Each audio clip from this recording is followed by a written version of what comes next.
bases dropped on a gloomy Friday morning here in the metro Atlanta area. It's April 5th. It's Soccer Down here. No Atlanta United match to preview. It's not a true five-stripe Friday. There is an Atlanta United 2 match to talk about, and we'll get into that. We'll also get into the U.S. women's national team winning in a shootout last night, 5-3 over Australia. Yeah, 5-3. That happened.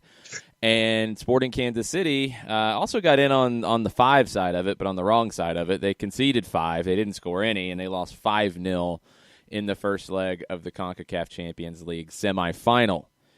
Not the start you would like to see. We'll get into Concacaf Champions League and Major League Soccer and all of those things, as well as the women, as well as a weekend preview as we go this morning. If you have thoughts, tweet at us at Soccer Down here. We're already getting some thoughts from you guys on all of those subjects and more.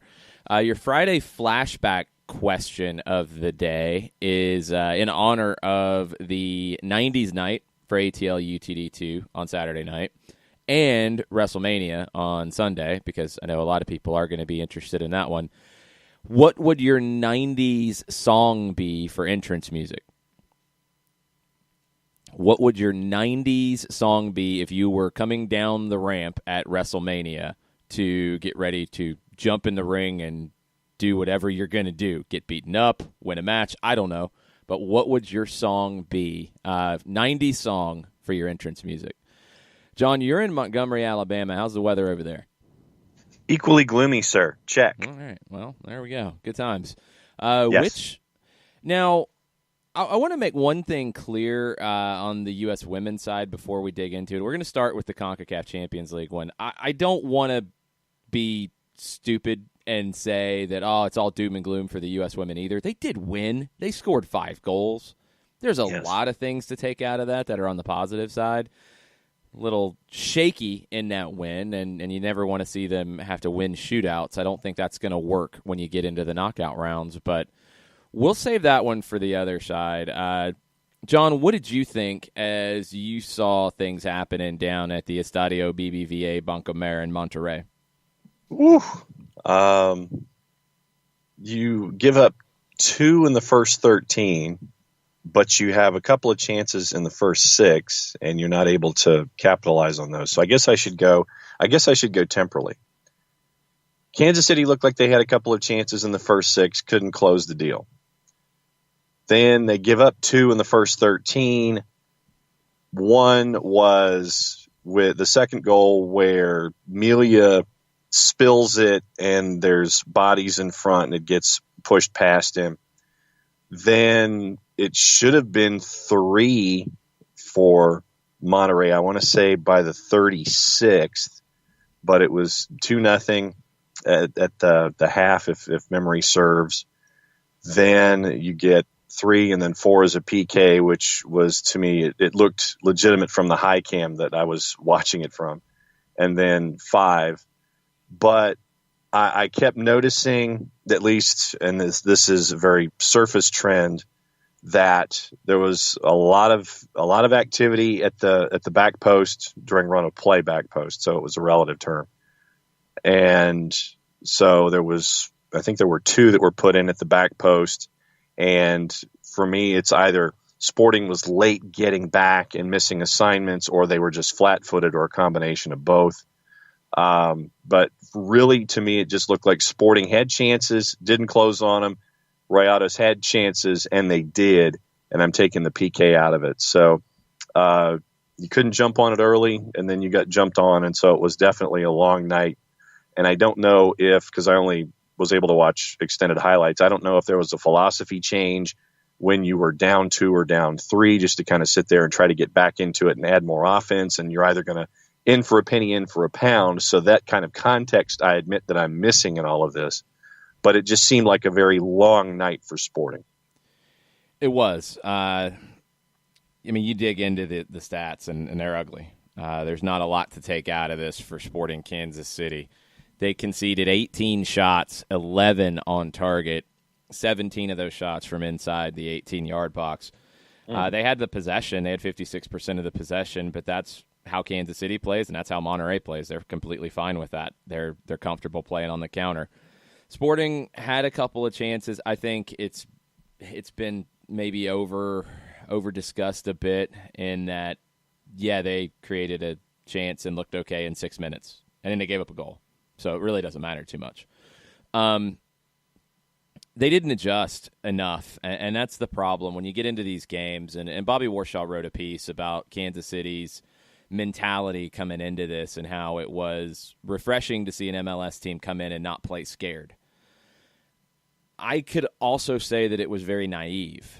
And how often, I mean, and you watch Champions League all the time, John, how often do you see a team who is an underdog, and like it or not, Kansas City is an underdog to Monterrey. I think any team in Major League Soccer would be an underdog to Monterrey right now.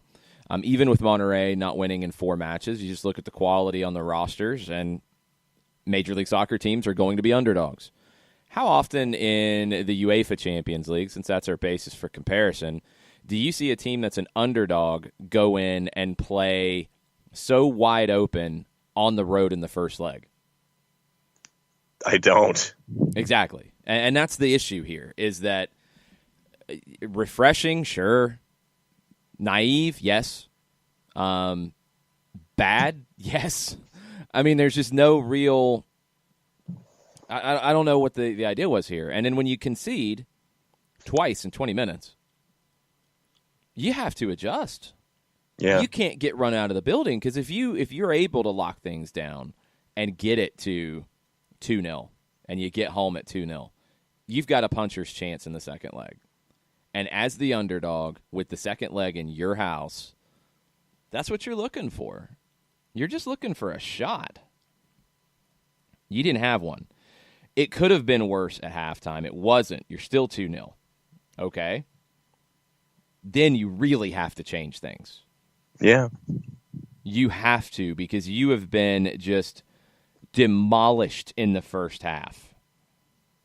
You've given up 10 shots, 6 on target, 2 goals. You have 2 shots, none on target. You're getting wrecked. You have to get out of town at 2-0.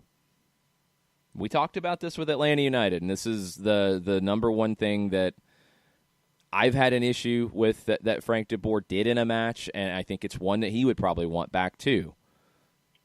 At 2-0, you got to shut up shop.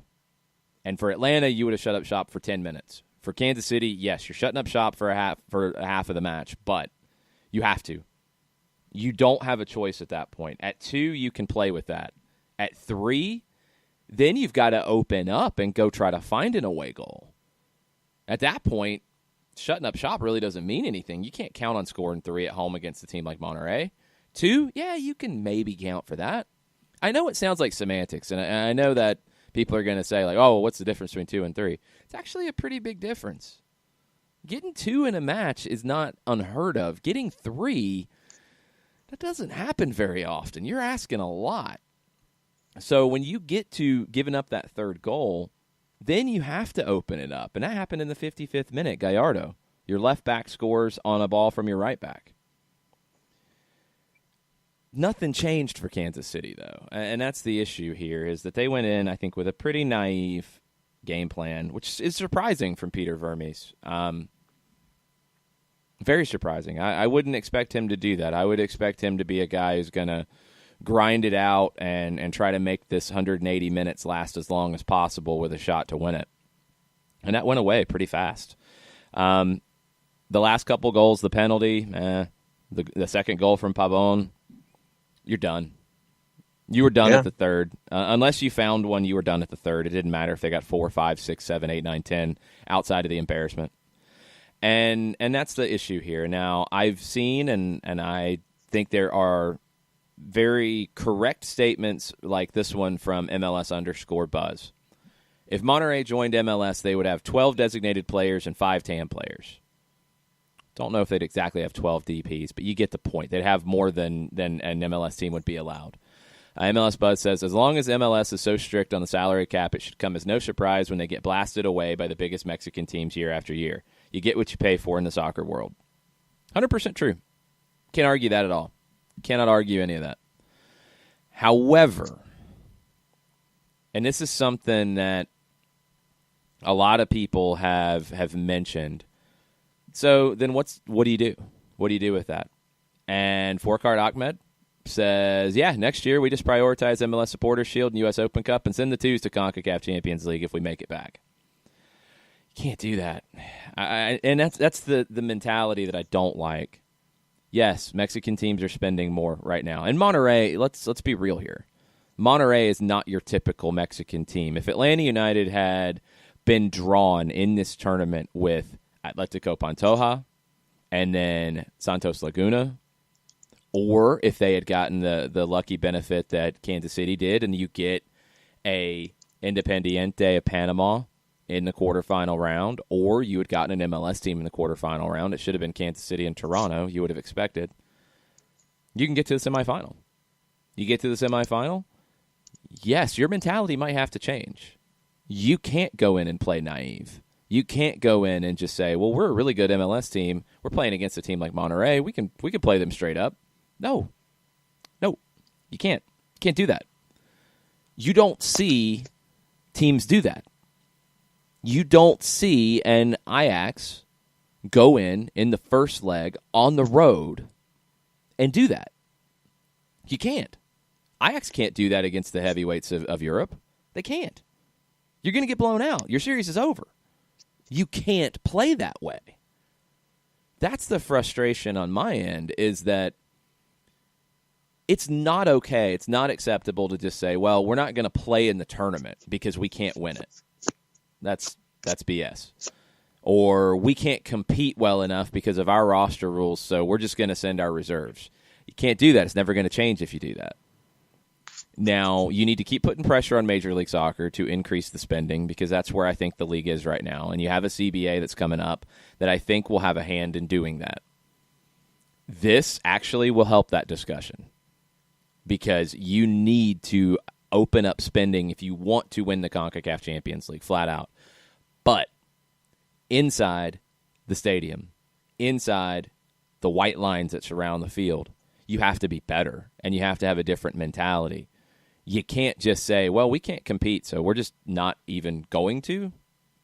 It doesn't work that way, and that's honestly a strange mentality to have. You're going to be the underdog sometimes, and you have to play like it sometimes.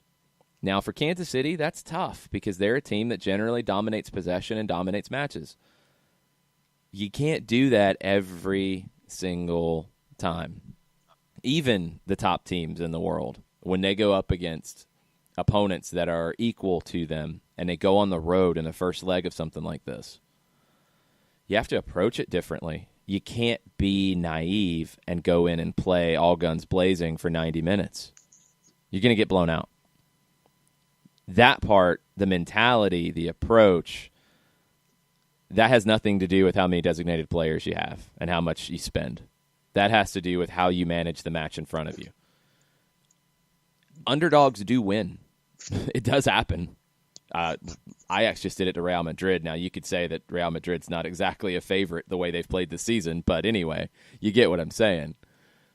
Monterrey came into this without winning in their last 4. They have a ton of talent, but they haven't been playing well exactly.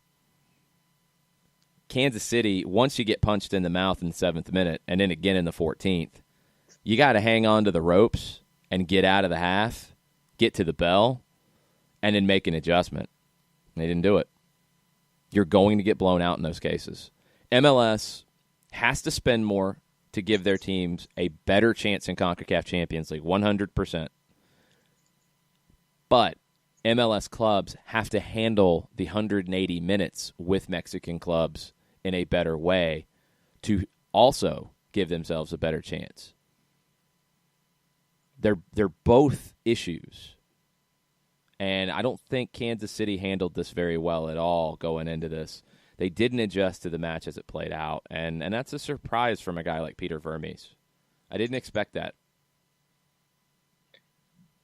What have we always said about international competitions where you have reverse fixtures and where it's a home and home? Treat it as 180 minutes. And when you don't, and you do what Sporting Kansas City did last night, and get punched in the mouth in the first 14 and you don't change and you just go down, you're going to empty your chamber and just fire into the air and make sure that that big Gatling gun that you came in with on your shoulder with just doesn't have any ammo left, and you don't change how you spray the bullets when you're chasing after the predator, I mean, that's on you. And you'd like to think that in these situations at this late point of the tournament, you're going to treat it like it's 180 minutes. You're going into a hostile environment. You are the underdog. I mean, I mentioned the number on the show yesterday. To win the match, Monterrey was a minus 223, which basically means you've got to put up $223 to get 100. I think that's how that works. I'm not an expert at gambling, but heavy favorite, more than 2-to-1 favorite, 2.5 to 1 favorite, 2.25 to 1 favorite to win the match. And Sporting Kansas City went in there and didn't change, got punched, still didn't change, and got it handed to them. And so now next week, those 11s and 18s are going to look pretty interesting. But it's a problem that Sporting Kansas City created themselves. And yes, it does speak to the larger issues about how MLS teams should be competing against Liga MX sides in this hemisphere, in these kinds of hemispheric tournaments.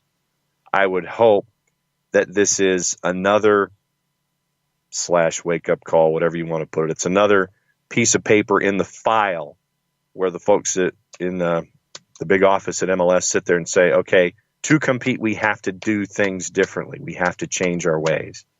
And I'm hoping that this is another one of those big shining beacons that sit there and reminds them that, yes, you have to, if you're going to continue to compete and chase after the trophies that you're so close in getting in some parts and not so close in other years. Yeah, all that's great. But if you have 6 designated players and you go into this match and you approach it this way, you're still going to lose. Like, flat out. You can't approach the match so naively. And no. And that's the issue here. It happens too often. You can increase the spending. That doesn't change tactics. That doesn't change strategy in these matches. It's been a long-time frustration because I feel like so many clubs and players come into these matches with just a different expectation. And honestly, I think when you go back and you look at the Atlanta-Monterrey series now, I hope you're looking at this a little bit differently and see how well Atlanta United did. They had a dodgy penalty early. You got out of the first half at 1-0, pretty even. Back and forth ebb and flow in the second. Monterrey took control of it early. You took control of it for a while, had them on their heels. Then you conceded. They made a change in bringing in Pizarro. You didn't have an answer for it. You didn't make a sub. And that's one, again, that I think needed to happen, and you didn't. I can see it even up until the second goal not making it because you'd been playing really well.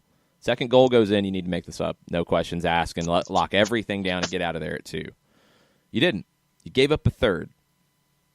You came into the second leg at 3-0, and you attacked, and you put Monterrey on their heels, and you created chances. And yes, Monterrey was not quite as expansive as they normally would be, but they still had to play the match. They still did not want to lose it. That was their first loss in the calendar year.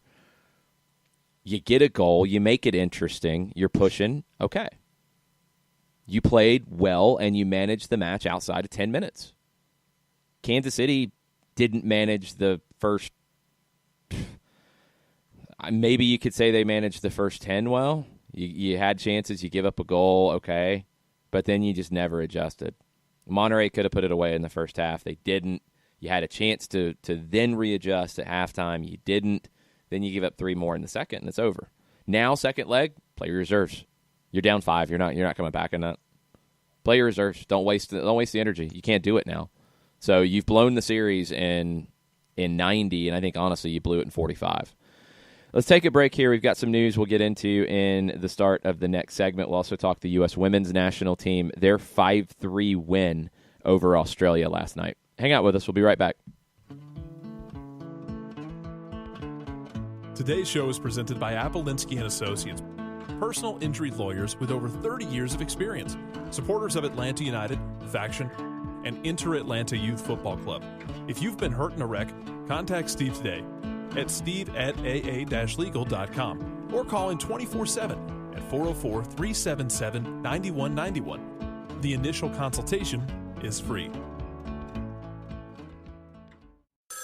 A ranger station. I'd like to report a bear hug. Okay. I put out my campfire and Smokey Bear hugged me. So you drowned the fire, you stirred it, drowned it again, and felt that it was cold? Uh-huh. Yeah, but he's just letting you know you did good. Bear hug from Smokey Bear. Status update. I'm gonna let you go now. There are many ways to start a fire, but one sure way to put it out. Learn how you can do your part at SmokeyBear.com. Sponsored by the U.S. Forest Service, Ad Council, and your state forester. We know that every driver is different, and a one-size policy does not fit all. That's why Country Financial offers a variety of discounts, so you get the coverage you need and the savings you deserve. From good driver to good student, multi-policy to multi-car, we've got a discount to suit every driver. Call Jason Wright at 678-568-6871 today to see what you could save. On Facebook at Jason Wright Agency or by phone at 678-568-6871. Discounts vary by state. Policies issued by Country Mutual Insurance Company, Country Preferred Insurance Company, or Country Casualty Insurance Company, Bloomington, Illinois. Every hiring manager knows that a company is only as good as the people it's made from. So where do you find the best people? That may surprise you. Meet the grads of life. Young adults of unique determination and experience. An ideal fit for your company in an entry-level position, internship, or even mentorship. They might not have every qualification you typically look for, but they're exactly who your company needs. This is talent worth knowing about. Go to gradsoflife.org to learn how to find, cultivate, and train this great pool of untapped talent. Brought to you by the Ad Council and gradsoflife.org. Welcome back. April 5th edition of Soccer Down here. It's a Friday flashback. We'll get into your entrance music here in a bit, but we have a little bit of this to start the segment.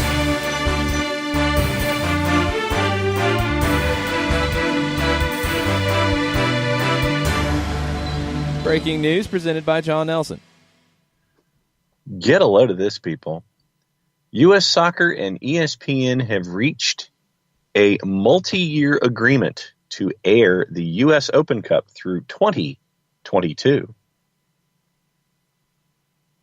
Yes. Longest running domestic cup final. I have to enlarge the print since I'm old. 2019 Open Cup on ESPN Plus kicks off May 7th and 8th with the first round featuring 88 amateur and Division II professional teams from across the United States. 25 Division I professional teams enter in the second round, May 14-15, while the third round scheduled for May 29 provides a final hurdle before lower division sites. If I could get my upper plate to work. One bit of clarification, sir. Yeah? Division III professional teams enter in the first round. Division That's what I get for II professional teams enter in the second round. That's what I get for not wearing my glasses. Yeah. We have Division III professional teams now. You can't forget. Yes, we do. So Division III professional teams from across the U.S., 25 Division II professional teams enter in the second round, May 14-15, while third round scheduled for May 29 provides the final hurdle before lower division sides get their shot to square off against the 21 U.S.-based MLS Cups clubs on a national stage. Those Division I MLS teams join the competition in the fourth round on June 12th. Then you have the quote from Burke Magnus, EVP for programming and scheduling for ESPN. Then you have the quote from U.S. Soccer CEO Dan Flynn, and he talks about the competition. This will be the 106th edition of the Lamar Hunt U.S. Open Cup, the world's third longest running open soccer tournament. So ESPN Plus, U.S. Open Cup, now through 2022. It's a big deal. It's a really big deal because I have watched first-round Open Cup matches on Facebook live streams with a assistant coach turning his laptop around as the camera. Yeah, I did that. Been there. Happened. We've seen the ones off of cell phones. We've seen the ones, off of kind of dodgy video streams.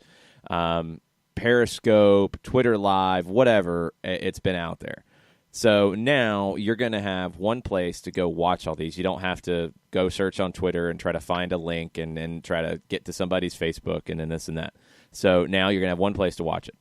that is going to raise the visibility of this tournament in a huge way. Huge way. So the U.S. Open Cup continues to grow. It's a good thing. Wonder what kind of costs, money being paid to broadcast it, if any, if it's just being thrown into production costs because they are significant, how this is going to work. I would assume this would be probably a similar type of deal as USL Championship and USL League One, where you're working with a production company like Avista Productions to have these be beamed out to ESPN Plus.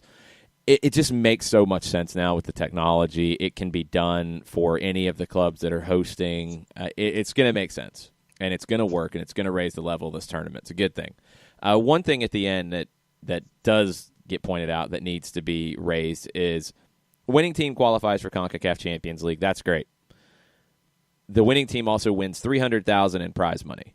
Would love to see a title sponsor come on and raise that up, because then it's going to be even more important. Now you have more visibility. You have the Concacaf Champions League spot attached to it, which is great. Bump that prize money up a little bit, especially when we start talking about salaries and bonuses and all that. This is a pretty significant opportunity for players to increase their earnings for the year. Bump it up to where it's even more significant. Would love to see that happen. Bring on a title sponsor. It's very common in other cup tournaments around the world. Bring on a title sponsor, kick that prize money up, and let's continue to grow this thing. Atlanta United will come into the tournament in June 12th in the 4th round. South Georgia Tormenta will come in the first round with the Division III professional teams along with the amateur teams. Both of Tormenta's clubs, the USL League 2 team and the USL League 1 team, will go into that first round. They will be put on separate parts of the bracket so they can't play each other. The Division II professional teams enter in the second round. Your Nashville SCs, your Birmingham Legions, your Memphis 901s. Atlanta United 2 cannot participate. And the difference between Tormenta's USL League 2 team and Atlanta United's USL Championship team is that South Georgia Tormenta's USL League 2 team is amateur. Players can't move freely back and forth between the League 2 team and the League 1 team. However, Atlanta United players can move back and forth freely between the MLS team and the USL Championship team. So you can't have both in the tournament with players moving back and forth freely. That's the difference between the two that they've created. I think it makes sense. You don't see, Real Madrid B in the, Copa del Rey. You don't see that type of situation because it's not truly an independent team. It sounds funny, but the USL League 2 teams compared to a professional club that is attached to them, they are independent of one another because of that amateur professional status. So there you go. Now, projecting out just a little bit, we've seen Tormenta Charleston. We've seen that regionality happen. Speaking somewhat selfishly, knowing what we've known about the growth of South Georgia Tormenta, if you had an Atlanta United South Georgia Tormenta match at Paulson Stadium, if it was soccer ready, I think that'd be awesome. That'd be awesome. Just me. But Tormenta had that opportunity last year, and the Battery knocked them out. So, yes. It's not that it was not set up in the bracket that way. They were right there, and they gave Charleston a battle last year as an amateur team, but couldn't get it done, so the Battery moved on. That I am curious to see if the matchups get shaken up a little bit. Now, they're going to be regional in the early rounds. They need to be to keep costs down for some of these smaller teams because, yes, they do get reimbursed up to a certain point. Generally, they're going to get all of their travel costs reimbursed, but that might take a little while because reimbursement doesn't happen overnight. So you want to keep the costs manageable in the early rounds for some of these smaller teams, especially the amateur teams when they make their runs. So you're going to see, Charleston, Charlotte, Tormenta, Greenville, all kind of in the same boat. Chattanooga Red Wolves. You're going to see a lot of teams that are going to be matched up fairly often in these early rounds, but hopefully it can get jumbled up a little bit as we go. Maybe it's luck of the draw. I don't know. But hopefully they can get jumbled up just a little bit more. Just add a little more variety to it. Because we've seen Tormenta Charleston now. We've seen Atlanta and Charleston multiple times. Would love to see some different types of matchups as we go forward. It's going to be fun. Can't wait for that thing to start. May 7th and 8th is the first round. That's where your amateur and D3 professional teams get involved. We're going to get back into CONCACAF Champions League here. I want to take a tweet from Tafka just because it's a little complicated to compare sport to sport. And I want to give a little more context on this. So Tafka says the smallest NHL payroll is $62 million. MLS has to realize that a salary cap of $4.5 million, regardless of TAM, GAM, DP mechanisms, is simply not going to cut it. I want to. You have to include you can't throw them out. The mechanisms, the TAM, the GAM, the DP. Generally, teams are spending anywhere between 12 and I think 25, maybe up to 30 on your full payroll. I think 30 might be stretching. I think 25 might be as far as you really go with it, unless somebody goes really nuts on the designated player salary side. Okay, so let's say 20. Let's put 20 in there as a number we're going to work with. Yeah, it's a third of an NHL payroll. That is crazy. Right now, the NHL is bringing in a whole lot more TV money, so it's not as crazy when you compare sport to sport. Now, when you look at the CONCACAF Champions League side of it, and this is something that I think does get lost in the shuffle a bit, Monterrey is not the typical Liga MX team. They're an outlier. They spend more than anybody else. They have the ownership to do that. Tigres spends a lot. Club America spends a lot. Chivas can spend a lot, although they don't always. Toluca doesn't. Santos Laguna doesn't really. Pachuca is another one who's been around in this. They don't spend crazy money. Okay, so you've got a few clubs that are outliers in Mexico that spend a lot more than MLS teams.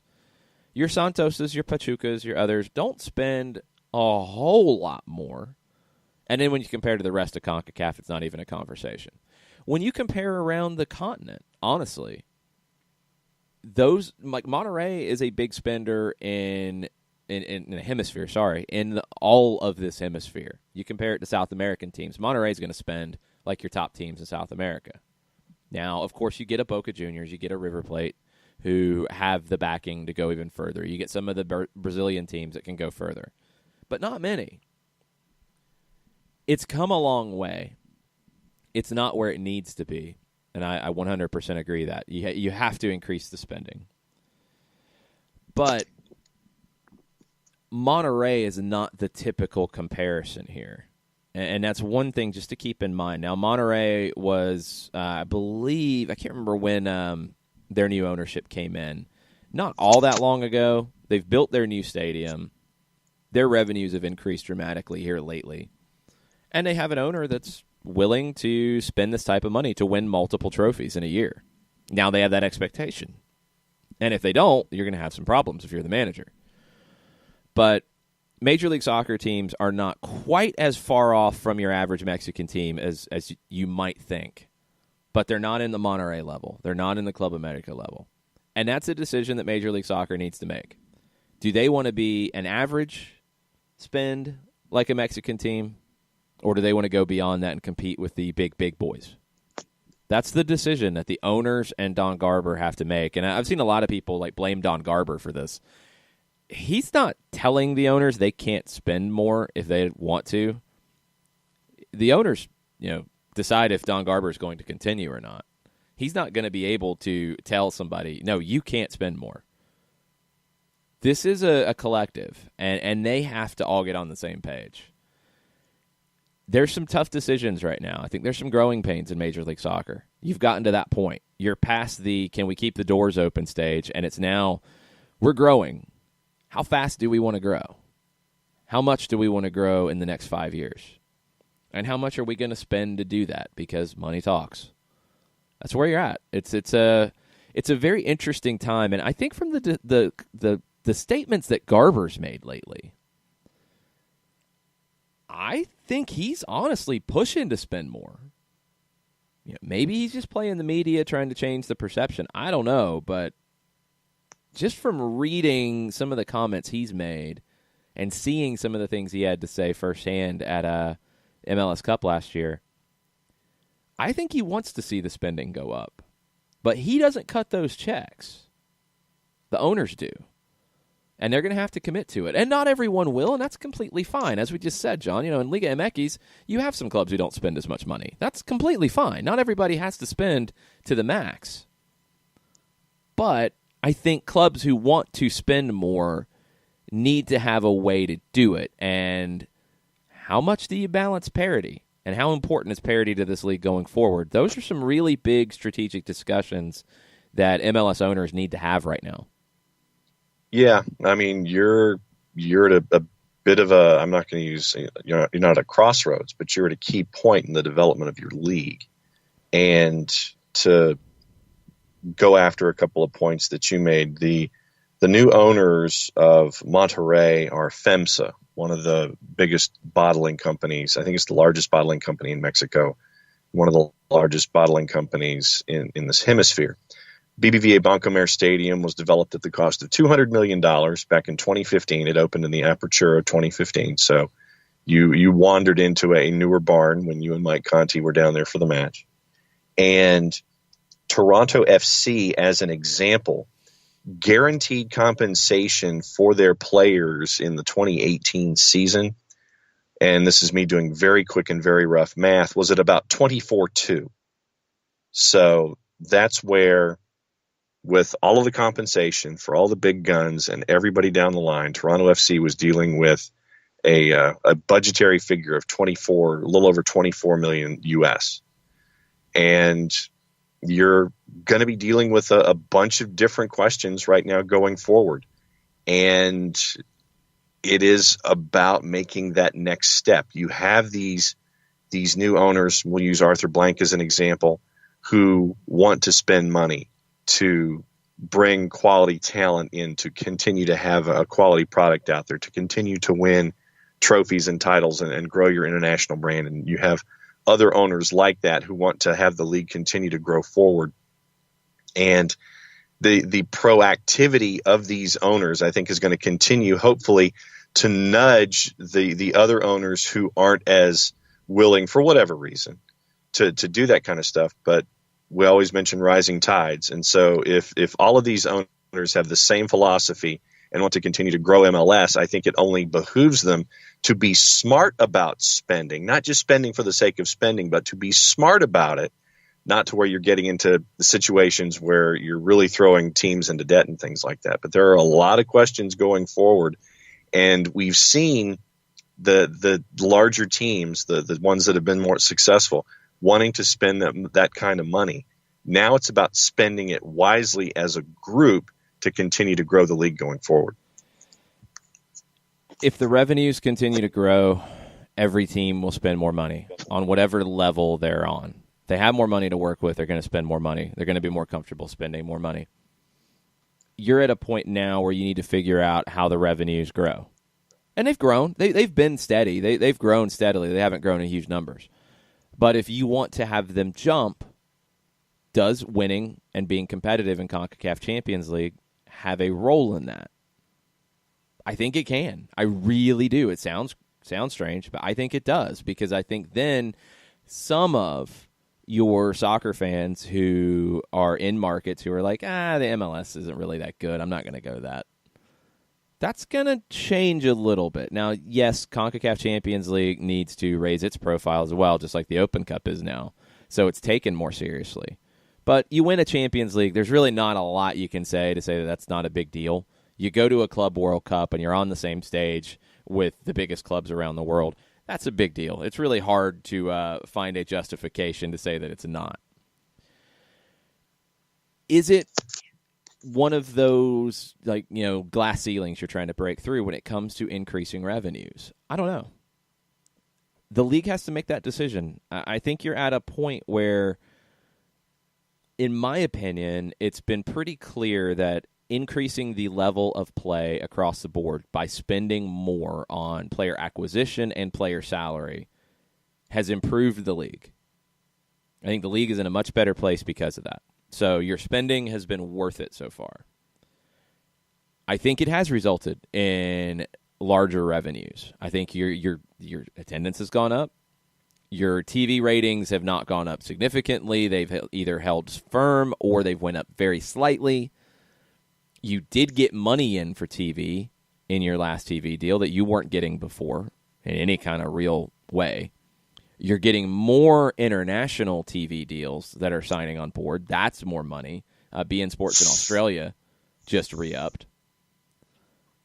Those things are important. What puts it over the top? What busts through the next glass ceiling in terms of revenue? I do think you have to spend more.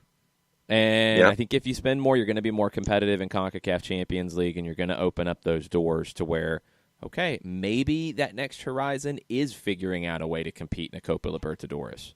Maybe it is that. Right now, you can't do it. And it's not anything to do with travel or anything like that. Right now, you're just not competitive enough with the top teams, and it's not worth it to do it. CONCACAF, you have to do. If you don't, you look like a fool, and you're going to be taken less seriously. You can't just say, well, we're not good enough to compete with Mexico, so we're not going to play. You're going to get laughed out of every room when you do that. You can't do that. You have to compete better, but you have to compete. It's going to be interesting. Let's take a break here. Let's get into some Friday thoughts after this. Stay with us. We'll be right back. As a business owner, you know that every year brings new challenges and opportunities. The success of your business demands expertise and focus. And Country Financial can help you keep that focus by helping ensure you have the right insurance protection in place to meet your goals. Jason Wright can help you create a customized insurance plan that has coverages designed just for your business. Give Jason a call at 678-568-6871 or reach him on Facebook at Jason Wright Agency. Coverages vary by state. Policies issued by Country Mutual Insurance Company, Bloomington, Illinois. Got issues with youth or high school sports? Positive Coaching Alliance can help. PCA is a national nonprofit working to transform youth and high school sports so that every child has a positive character-building youth sports experience. PCA provides live and online workshops to train double-goal coaches whose first goal is winning and whose second, more important goal is teaching life lessons through sports. PCA also has workshops for parents and high school student athletes. For more information, please visit positivecoach.org. If you've been hurt in a car wreck, contact my friend Steve Apolinski of Apolinski & Associates. He's been representing individuals for over 30 years throughout Georgia and Alabama.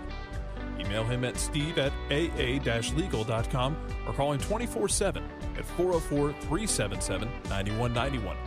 The initial consultation is free.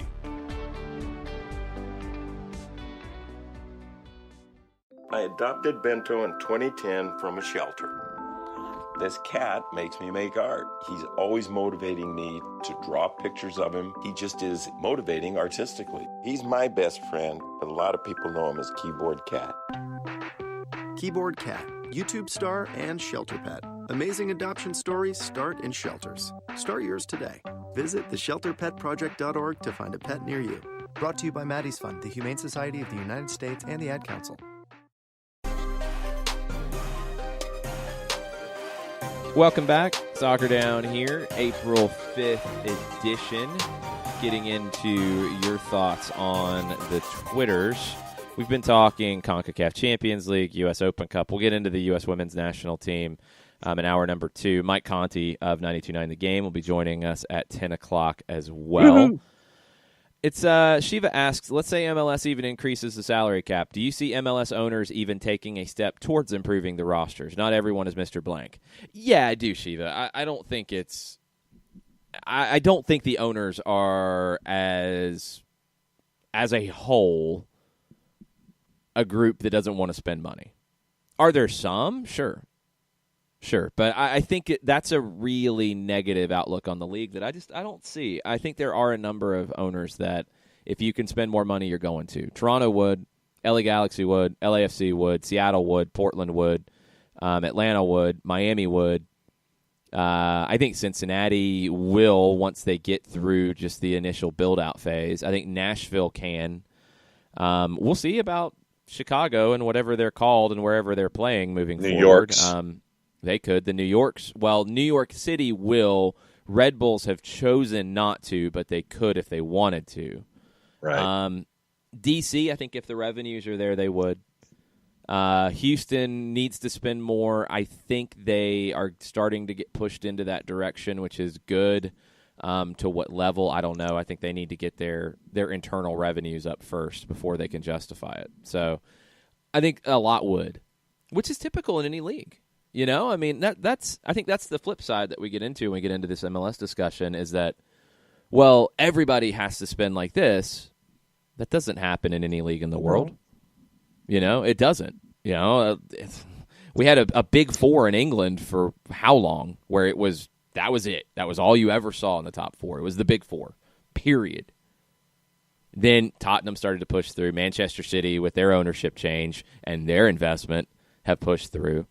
It's broken down a little bit as things have changed. Spain, it's a top three now with Atletico right there. You can pretty much count all three of them in the top three every year. Italy, it's Juventus, period. The league's not even important anymore. Liga and PSG, that's it. Same. Germany, it's a couple teams, but it's Bayern just dwarfing everybody. So, that's how it goes when you have no constraints.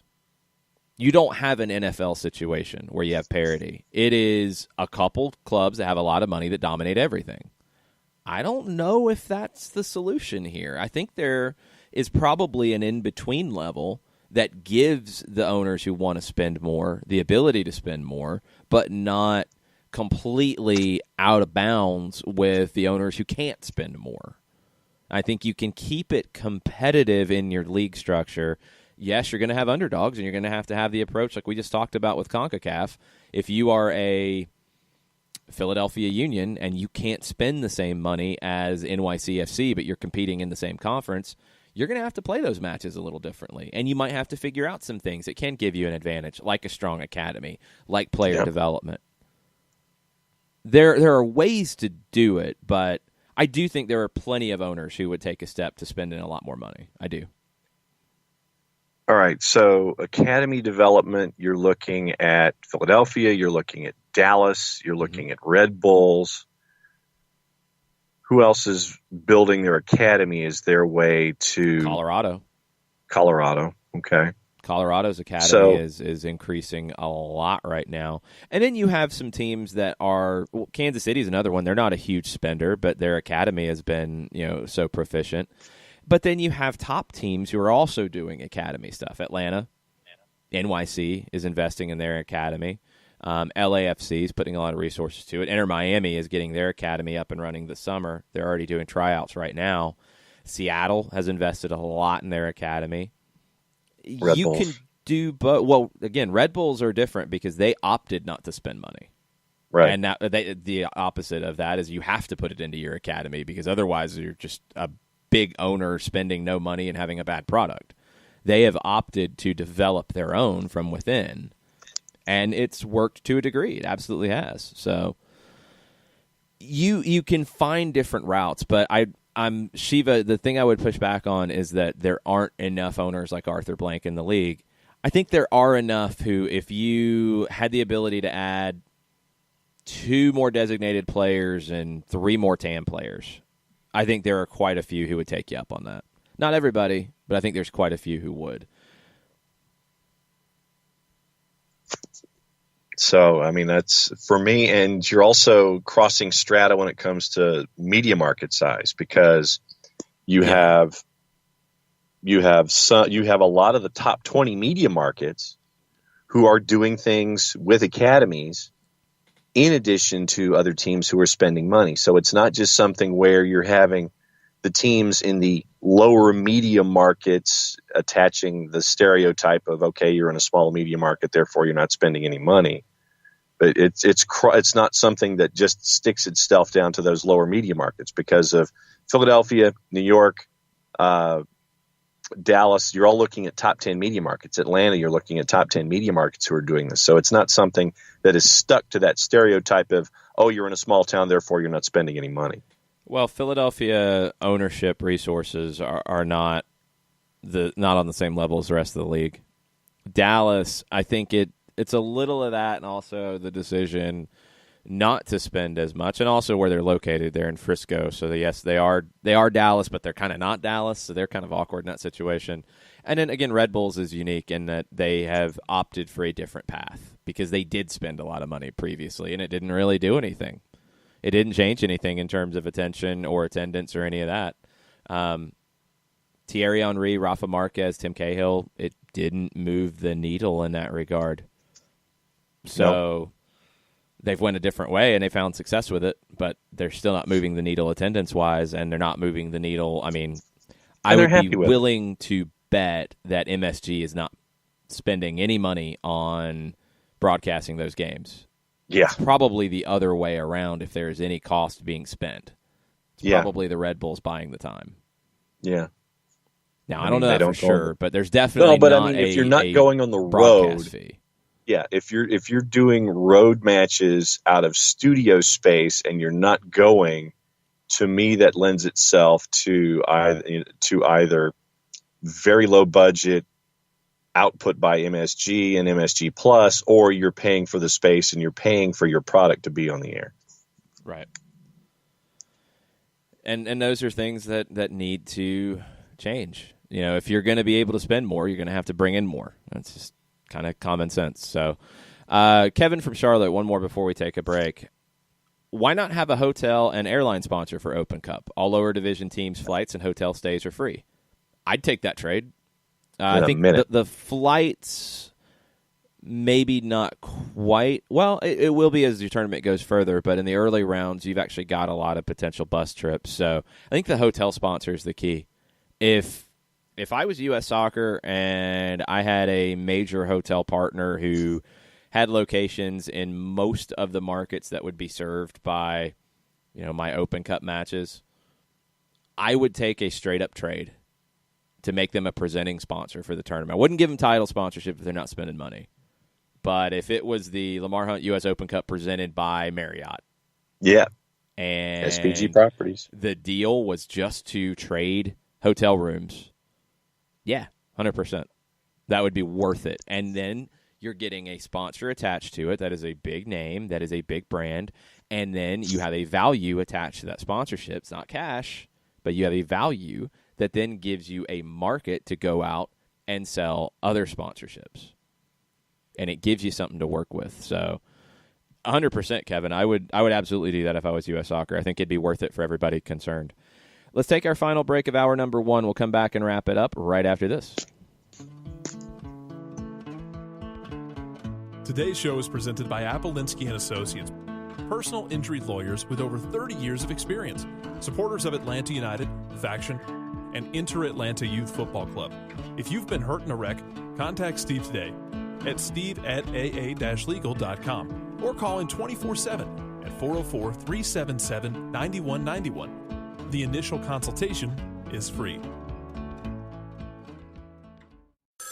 A ranger station. I'd like to report a bear hug. Okay. I put out my campfire and Smokey Bear hugged me. So you drowned the fire, you stirred it, drowned it again, and felt that it was cold? Uh-huh.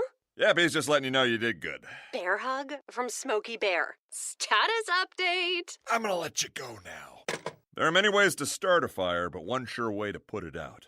Learn how you can do your part at SmokeyBear.com. Sponsored by the U.S. Forest Service, Ad Council, and your state forester. We know that every driver is different, and a one-size policy does not fit all. That's why Country Financial offers a variety of discounts, so you get the coverage you need and the savings you deserve. From good driver to good student, multi-policy to multi-car, we've got a discount to suit every driver. Call Jason Wright at 678-568-6871 today to see what you could save. On Facebook at Jason Wright Agency or by phone at 678-568-6871. Discounts vary by state. Policies issued by Country Mutual Insurance Company, Country Preferred Insurance Company, or Country Casualty Insurance Company, Bloomington, Illinois. Every hiring manager knows that a company is only as good as the people it's made from. So where do you find the best people? That may surprise you.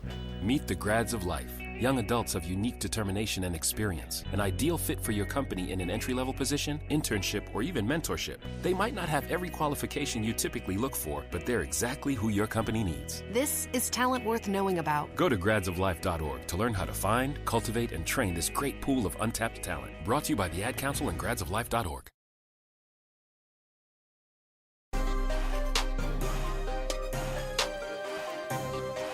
Welcome back. Wrapping up hour number 1 on April 5th, SDH. Your Friday flashback question. What would your 90s song entrance theme be if you were walking out at WrestleMania on Sunday? I'll be watching WrestleMania on Sunday. They've hooked me. I wasn't really completely engaged in it until recently. But yeah, they've got me enough. I'll be watching on Sunday night. Well, and if anybody hasn't seen it, the fight sequence from Monday night involving Ronda Rousey, Becky Lynch, and Charlotte Flair after the tag team match ends was one of the best over-the-top sequences I've seen in quite some time. Yeah, it needed explosions. It needed, just ridiculousness. If you haven't seen the video that somebody put together of Charlotte's knee to Ronda's head as she's leaning out of a cop car. Yeah, this is professional wrestling, and you've got cop cars and all this going on. But Ronda's leaning out of the car because she busted out the window, and she's talking trash, and Charlotte gets away from the cops. These cops were really bad, by the way. They were. And Charlotte hits her with the knee to the head, and Ronda just ragdolls, flopping around like a fish. Somebody timed it up to "Sweet Dreams Are Made of This" by That was awesome. And I was just crying, laughing so hard at watching that over and over again. But yeah, I'll be watching WrestleMania. So your 90s song, that would be your entrance theme. So we're going to tie the 90s night of Atlanta United 2 with WrestleMania on Sunday, since it's one of those weekends where there's not an Atlanta United match. That's your question. 90s entrance theme. Doesn't have to be a wrestling theme. It could just be your favorite 90s song that you would come down the aisle to. So we'll get into that. We'll get into the U.S. women's national team. Their 5-3 win over Australia. There were all kinds of ups and downs in this one. We'll get into that. Mike Conti from 92.9 The Game will join us as well. We'll see what his 90s song, what that would be, his entrance song would be. I think Mike Conti could be a heel. He could be a good heel if he needed to be. I think he could probably work as a face or a heel, but he'd be a good heel. Mike probably would use the theme from Seinfeld. I don't know about that one. I don't think that works. Let's take a break. We'll see what Mike has to say right after this. As a business owner, you know that every year brings new challenges and opportunities. The success of your business demands expertise and focus. And Country Financial can help you keep that focus by helping ensure you have the right insurance protection in place to meet your goals. Jason Wright can help you create a customized insurance plan that has coverages designed just for your business. Give Jason a call at 678-568-6871 or reach him on Facebook at Jason Wright Agency. Coverages vary by state. Policies issued by Country Mutual Insurance Company, Bloomington, Illinois. Got issues with youth or high school sports? Positive Coaching Alliance can help. PCA is a national nonprofit working to transform youth and high school sports so that every child has a positive character-building youth sports experience. PCA provides live and online workshops to train double-goal coaches whose first goal is winning and whose second, more important goal is teaching life lessons through sports. PCA also has workshops for parents and high school student-athletes. For more information, please visit positivecoach.org. If you've been hurt in a car wreck, contact my friend Steve Apolensky of Apolensky & Associates. He's been representing individuals for over 30 years throughout Georgia and Alabama. Email him at steve@aa-legal.com or call him 24/7 at 404-377-9191. The initial consultation is free.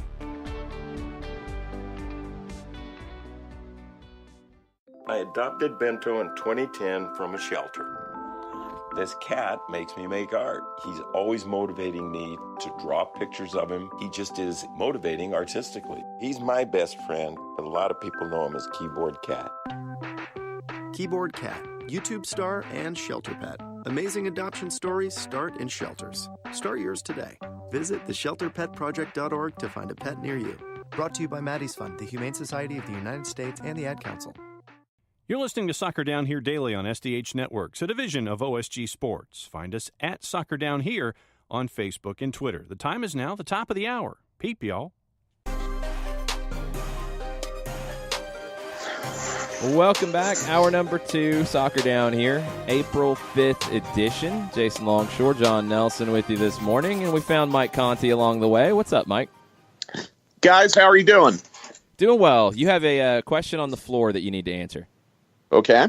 So, all right. We're combining two different things for our Friday flashback question. It's WrestleMania on Sunday. Mm-hmm. It's also 90s night for Atlanta United 2 on Saturday. So, if you were a pro wrestler, what 90s song would be your entrance music? Oh, boy, that's a good question. Well, I grew up in Philadelphia in the early 90s. A lot of people have kind of made my childhood synonymous with Fresh Prince of Bel-Air because, Will Smith had grown up in West Philadelphia and then born and raised. Trouble in his neighborhood and had to relocate to the West Coast. I grew up in a much less combative part of Philadelphia. Nor did I run into trouble in my neighborhood that necessitated me to move to another part of the country. So I don't know if the Fresh Prince of Bel-Air theme song would be appropriate for me as a wrestling walkout. But that's what I can come up with in 15 seconds of thinking of it without creating too much dead air on your program. So I'll go with that. Okay, that would be funny. I'd want to see how you would play that one. That would be interesting. He'd be dressed up like Cena. The outfit, all of it has to go together. So, Jason, here's what you have to understand. I'm a lover, not a fighter. So, if I'm going to be at WrestleMania, I'm going to be the peacemaker or at best the referee. So it's going to be very, very difficult for me to play the role of a heel or something like that and come out like I'm Macho Man Randy Savage or Ric Flair or anything like that. I just can't play that role. However, you're pretty good on the mic. And what works for heels, especially if you were a heel manager, would be that mic work. I could see you cutting some heel promos. Well, a lot of people say that I bear a physical resemblance to Paul Bear. So I guess in that respect, we could be going down that track. My name is Mike Conti, and I am here as the advocate for insert wrestler here. Could work. Yeah, it could. It's a big weekend. I've been talking to Tony a lot, and by the way, you're going to very much enjoy his pregame tease for Atlanta United at New England Revolution next week. And I'm not going to spoil it too much, but I asked him, what are you more excited for, Mania or getting started with Gwinnett Stripers? Because he's the voice of the AAA team up in Gwinnett. He goes, you have no idea. Mania is just one of those weekends every year. It's kind of like how a golf fan looks at Augusta or how soccer fans look at the World Cup when it's about to start. It just kind of gives you some chills. And I know Tony is really, really pumped to get down there and be a part of that this weekend.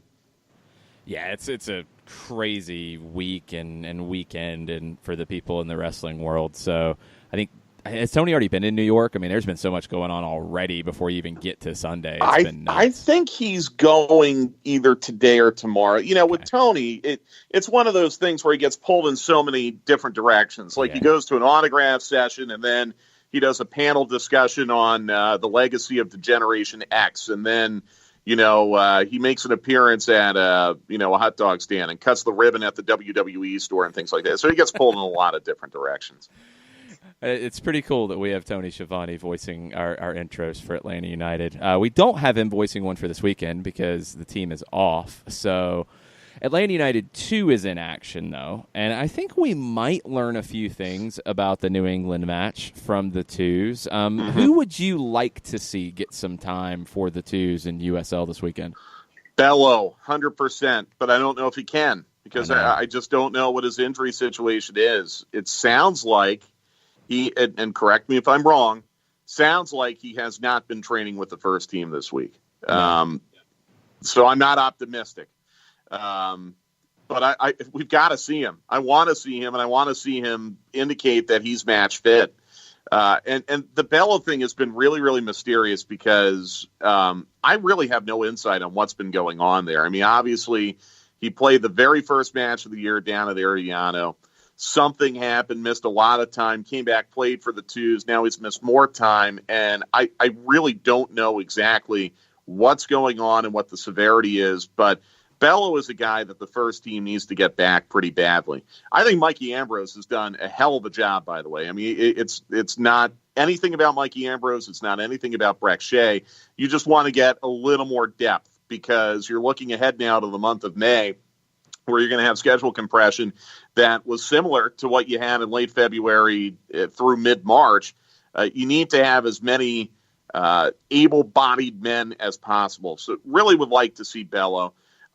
Be intrigued to see if Carlton plays again. I thought Carlton came in and was very, very positive last Saturday night in Columbus. As we talked about, I think on Wednesday, that was a really, really good sub by Frank DeBoer, bringing in a technical player who was able to play the ball above the slop of the pitch. I thought he came in, made a positive impact on that match. Now let's see if he can build on that. I think a lot of people have pointed out that they would like to see Carlton play in these USL matches and dominate.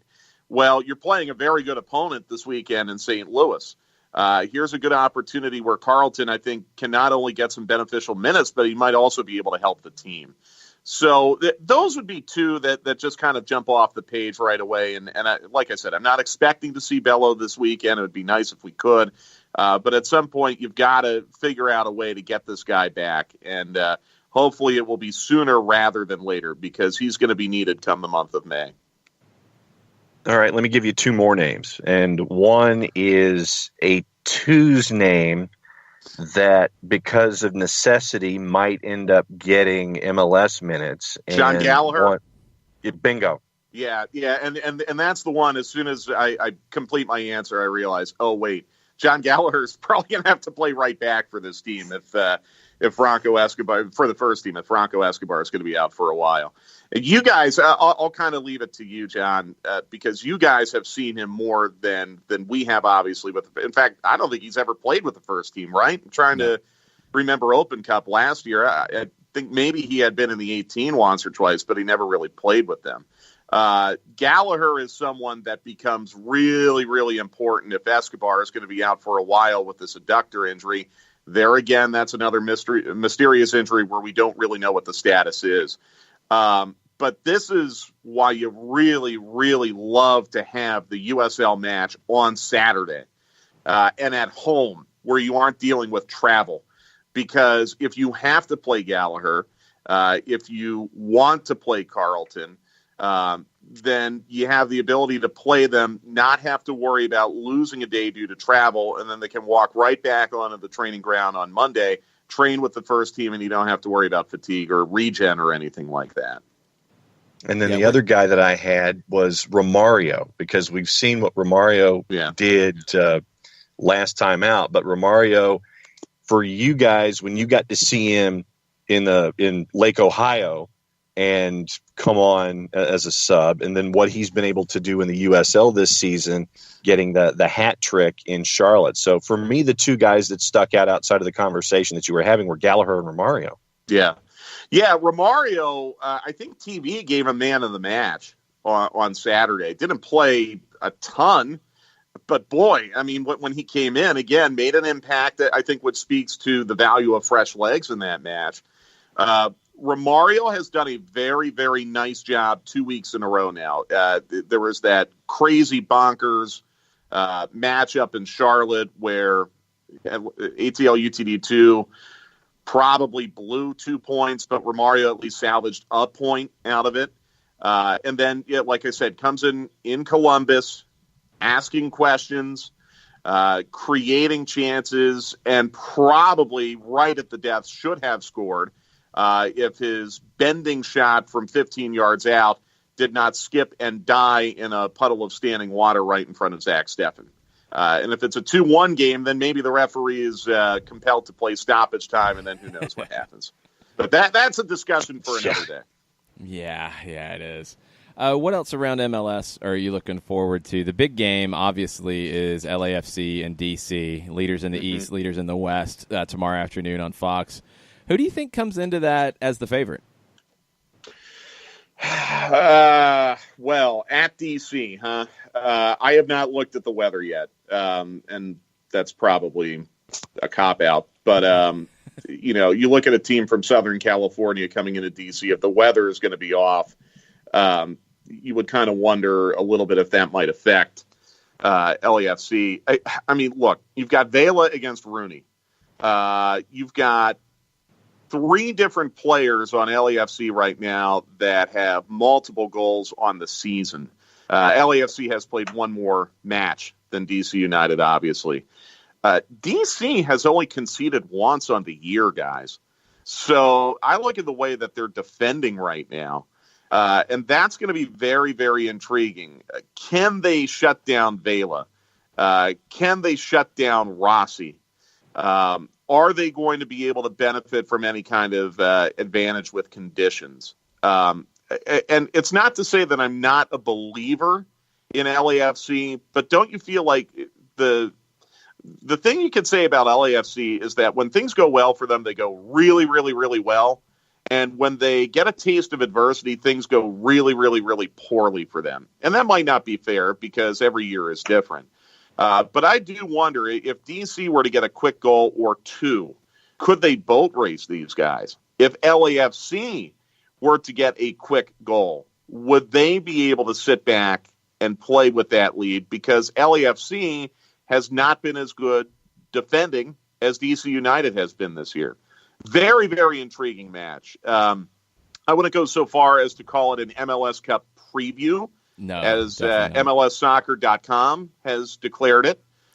Don't get me started on that. We're in the first weekend of April. There is no such thing as an MLS Cup preview 5 matches into the year.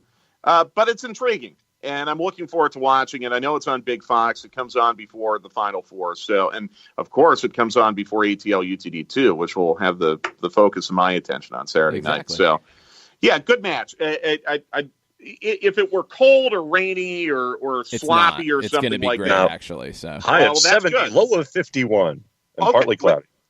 70 degrees in DC on April 6th. Mm-hmm. Oh my God! Why can't we get that weather? Mother Nature's drunk. Yeah. Well, Mother Nature has an axe to grind against Atlanta United, I guess. Well, I mean, look, that's good then. I mean, then we're going to see a good barometer for both clubs on a true pitch where conditions are not a factor. That should make for a pretty entertaining match. Is it going to be wide open because that's the way LAFC will want it? Is DC United going to be able to lock it down the way they have done in each of their first 4 matches? One interesting nugget when it comes to LAFC, before you go, John, 3 red cards for opponents out of 5 LAFC matches. Sporting Kansas City had a red, Portland had a red, RSL had a red.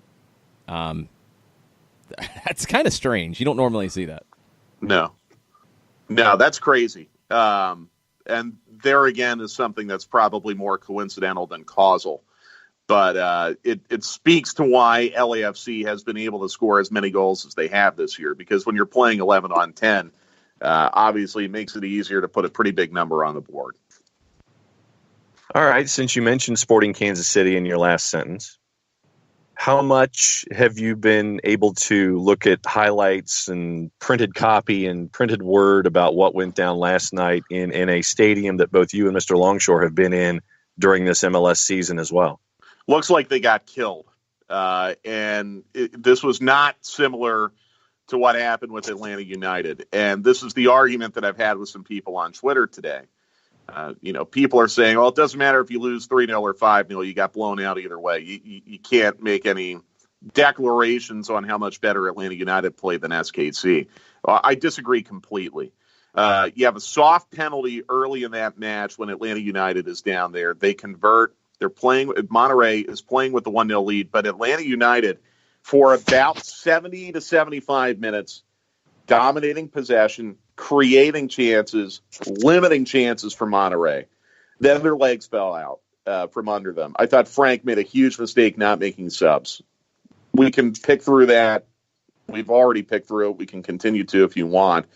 But Atlanta United, I thought, for 75 minutes was on even footing with Monterrey.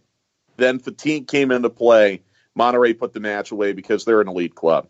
Looks like last night SKC tried to play very wide open against Monterrey at their own peril. They concede in the 5th minute. And it wasn't like there was a burst of goals for Monterrey right at the end as there was against Atlanta United. It looks like, and by the way, stop playing matches at 10 p.m., please. I've got work the next morning, so make it a little bit easier for those of us on the East Coast to maybe start those matches a little earlier. But just looking at what went down last night without watching all 90 minutes, it felt like SKC pretty much got dominated. And I don't think Atlanta United got dominated down in Monterrey. The last 10 minutes were a disaster, but I don't think they were dominated. No, I don't think so either. Even at the end, I wouldn't say dominated, and there was a different mentality there. Concacaf Champions League, how important is it to you going forward?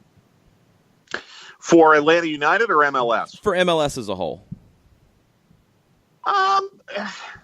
I think it's a really cool competition. I think it's very important. It's a great opportunity for MLS to get a club into the Club World Cup one day. But until you can achieve more parity with Liga MX as far as, the wage bill, and until you can achieve a more fair scheduling situation, and it sounds like there will be a step in a positive direction next year. The MLS season begins in early February, as has been reported. That might help a little. But until you can get to some degree of parity with the wage bills, this is basically going to be Liga MX against the rest of the continent. And what do you do? I mean, at the same time, you feel like the gap has closed. Toronto certainly helped to close the gap last year. I still think Atlanta United had a respectable performance in CONCACAF Champions League. If they had drawn anyone other than Herediano Monterrey, they might still be playing. If they got Red Bull's draw, they probably would be playing, quite frankly. If they got SKC's draw, they probably would still be playing. Look, I think the gap is closing. I think MLS cannot just raise the white flag because of the disparity in spending between what MLS clubs can do in a salary cap structure and what Liga MX can do. But there's got to be a move towards achieving more parity. The one thing that will really totally change the dynamic, Jason, don't you think, is when the Club World Cup expands, and reportedly 3 clubs from CONCACAF will advance as opposed to just 1. That changes everything, because then you don't have to go all the way to the final to get to the Club World Cup. If you have a third-place playoff, that will create at least another opportunity for an MLS club to get in. So I don't want to totally just, raise the white flag and ignore CONCACAF Champions League and think that there's just no hope for MLS, because things are going to expand at the Club World Cup level, and that will create more opportunities. But, it certainly doesn't look good for this year. There's no doubt about it. You're not going to find 6 goals or maybe even 7 goals at home on April the 11th, especially when you have to play a league match now in Cincinnati, which looks very, very tricky for SKC coming up on Sunday. Yeah, you're done. I mean, you're done in the competition. I do think the spending is a huge part of it, obviously, but I think the mentality is as well. I was really surprised that Kansas City didn't shut things down after it was obvious they were done here. But I've got one more I want to ask you, and I'm not sure how much you've seen about this. It's been a lot of rumor from pretty heavy hitters at this stage as we're getting closer to it. The Chicago Fire situation. Yeah. How about that? It looks like they're going to get out of Bridgeview. That part seems to be pretty well agreed upon by most who are talking about it. The Fire gave a pretty terse, nothing to see here type of comment to one of the reporters who asked. But then the name change element. And that has been disputed back and forth. Originally, it was going to change. Now, others are saying, well, they've heard it's not so sure. What do you think, first, about the stadium move, and second, about the possibility of a rebrand in Chicago? Well, I mean, look, and it's the same thing in New England. The stadium move has to happen. And it is a little bit of a shame, because their stadium's a great stadium. I wish you could take a giant ice cream scoop and scoop up that stadium and drop it somewhere on Lakeshore Drive, because it is a really, really good MLS park. And it's got the best broadcast booth for radio in the league. So, I hope they take overtones of the existing stadium and drop it into the new one. But I think we all know that Bridgeview is just not a good spot for them from the standpoint of distance to downtown, lack of mass transit options. I mean, all of that. They can't draw flies to Bridgeview. So if you get them closer to the Loop or in a more residential part of the city that's closer to mass transit, even if you have to go up to, and I don't know, have you seen any proposed stadium sites for them? Because I have not, and maybe you can speak to that better. But not even talking about a stadium right now. It's all about going to Soldier Field. Okay, well, perfect. Or, the other, and I don't know if they would do this, and I don't know if Northwestern would let them do this. If they go up to Evanston and play at Welsh Ryan Field, which is a 35,000-seat Big Ten football stadium in the middle of a bucolic neighborhood with young people living all around it because you're in the middle of campus, basically. There's an L station right there.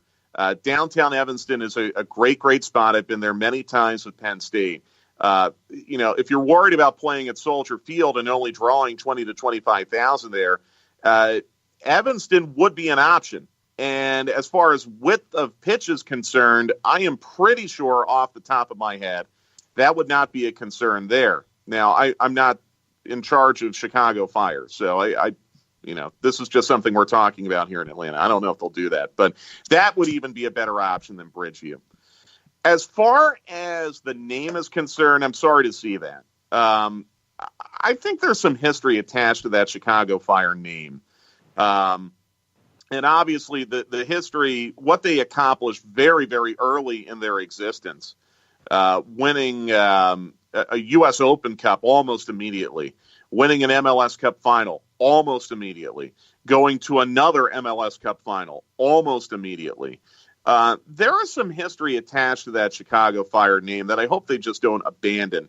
But I also understand from a marketing standpoint, if you go to Google and type in Chicago Fire right now, the entire first page of results will be about that TV show that was on NBC.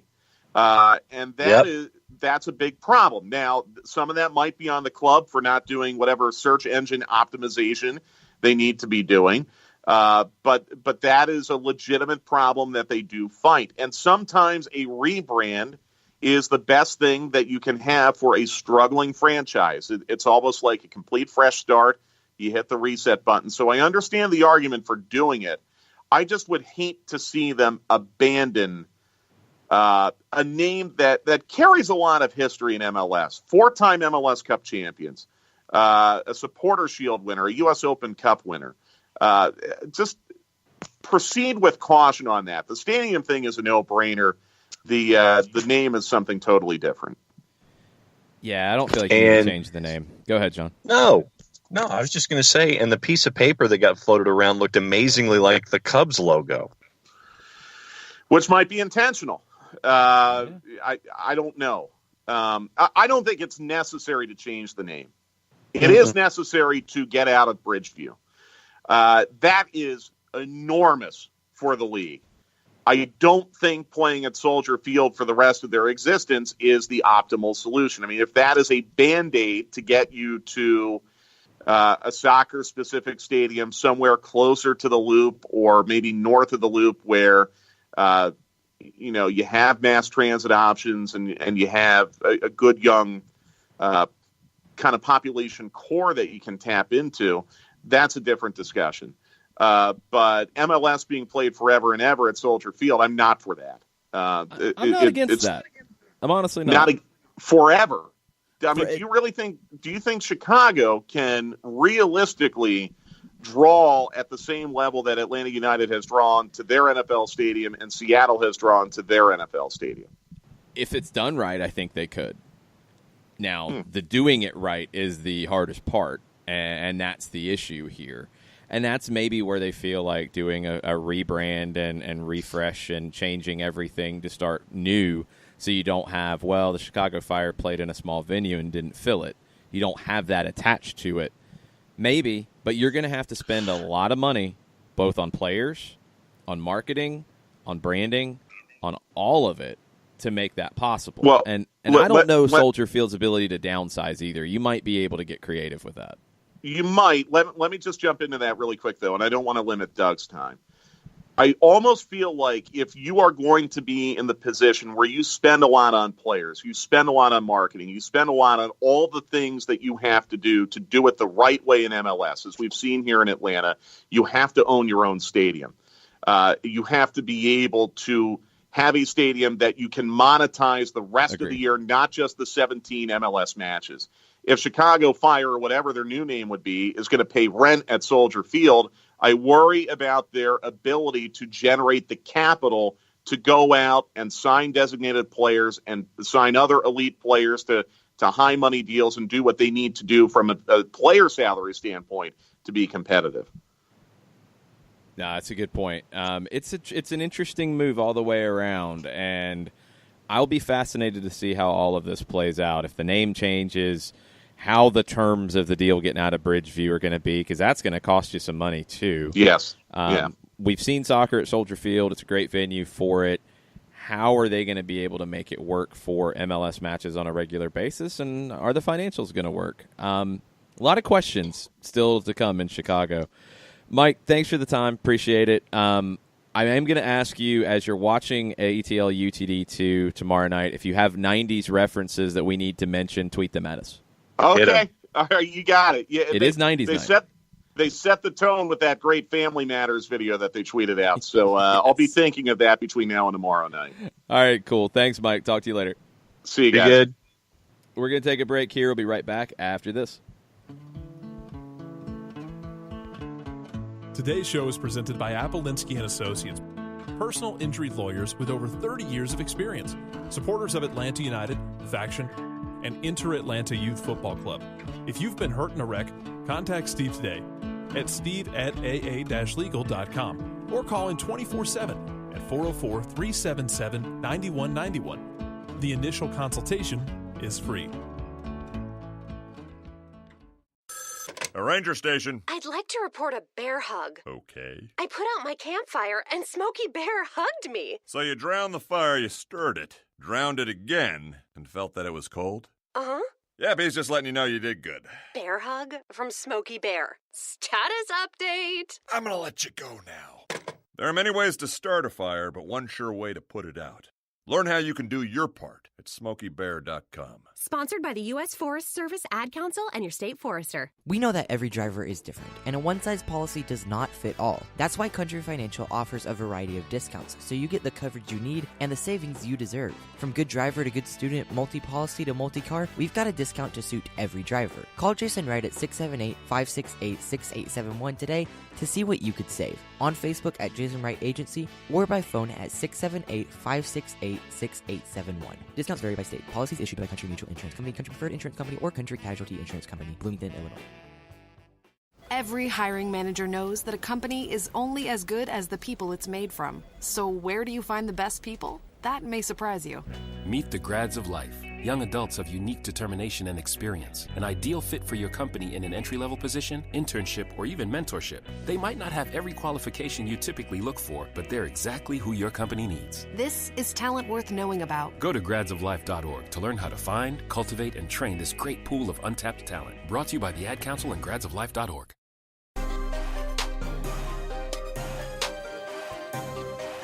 Welcome back. Soccer Down here, April 5th edition.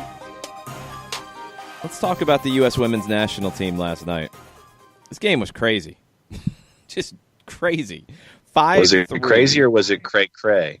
It was never cray-cray. Nothing is cray-cray. Okay. Not in my mind anyway. It was just crazy. 5-3. Just, I don't know. There's so many things to come out of this. Let's start with Caleb Cook from earlier this morning. Let's face it, Nair will be in goal in the Cup. No matter what we say, she's Jill's number one. Mallory Pugh, Kristen Press will be great off the bench. Would like to see Ertz either play a true holding mid or move back to center back with Becky, because that's the safest I've ever felt with the U.S. women's defense. Let's start about the defense. You can't give up 3 goals. You can't give up 3 goals in a match like this, and can't give them up the way you did. I do think you've got to make a very big decision here about what you're going to do defensively, because it didn't work last night. Now, there was a lot of, I think, criticism on the first goal from Lisa DeVanna about Emily Sonnet's positioning. I think you have to go back a little bit further in the play and look at the poor decision by Ertz at midfield to go for a tackle completely disconnected from her back line.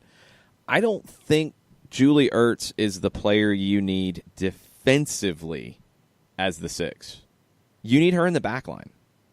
And I think they hit on something at the end of the match. Now, the formation and tactics were all over the place, and that's a big issue. You don't have enough talent to just be able to throw players out there and have the talent rise to the top anymore. Teams are better. You've got to have some tactics. You've got to have some kind of a philosophy. I think we did see that one aspect of the philosophy is to play pretty vertical. You saw the team get the ball forward as quickly as possible, get Morgan, get Rapinoe, get Heath on the ball in dangerous positions. Cool. Makes sense? Fine with it.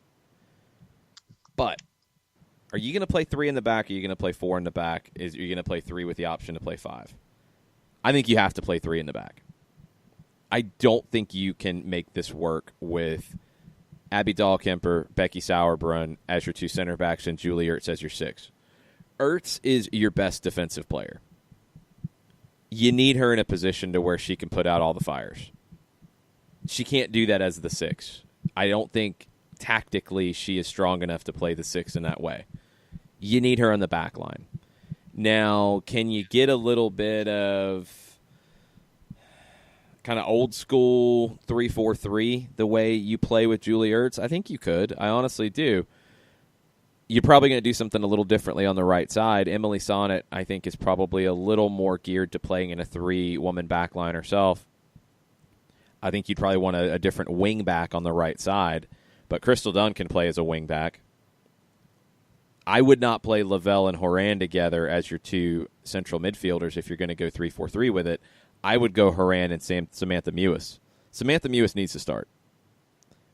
Rose Lavelle gives you a lot going forward. She's a very creative player, but the way this team is playing with Rapinoe, Morgan, and Heath up top, and it's working. You got a goal from each of them. It's working. You can't have Lavelle in the group as well. You need her off the bench. You need Press off the bench. You need Mallory Pugh off the bench. Maybe Mallory Pugh is that right wing back. I don't know. That's she can play as a winger. Can she play as a wing back? That's a question. I don't know. But I think you need Samantha Mewis's 2-way ability to play in the midfield with Horan, who can do the same.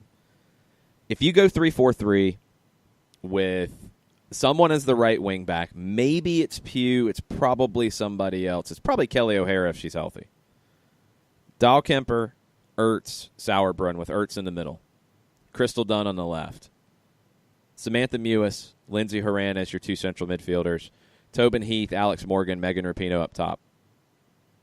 That could do something, because what that does with Ertz in that free role, John, and we talked about it a lot with the way Atlanta played a 3-4-3, and they opted to do something different than some teams do, and I think it worked in general with Miles Robinson in the middle against 1 forward, because then he was able to mark that forward. You had 2 players free on either side of him.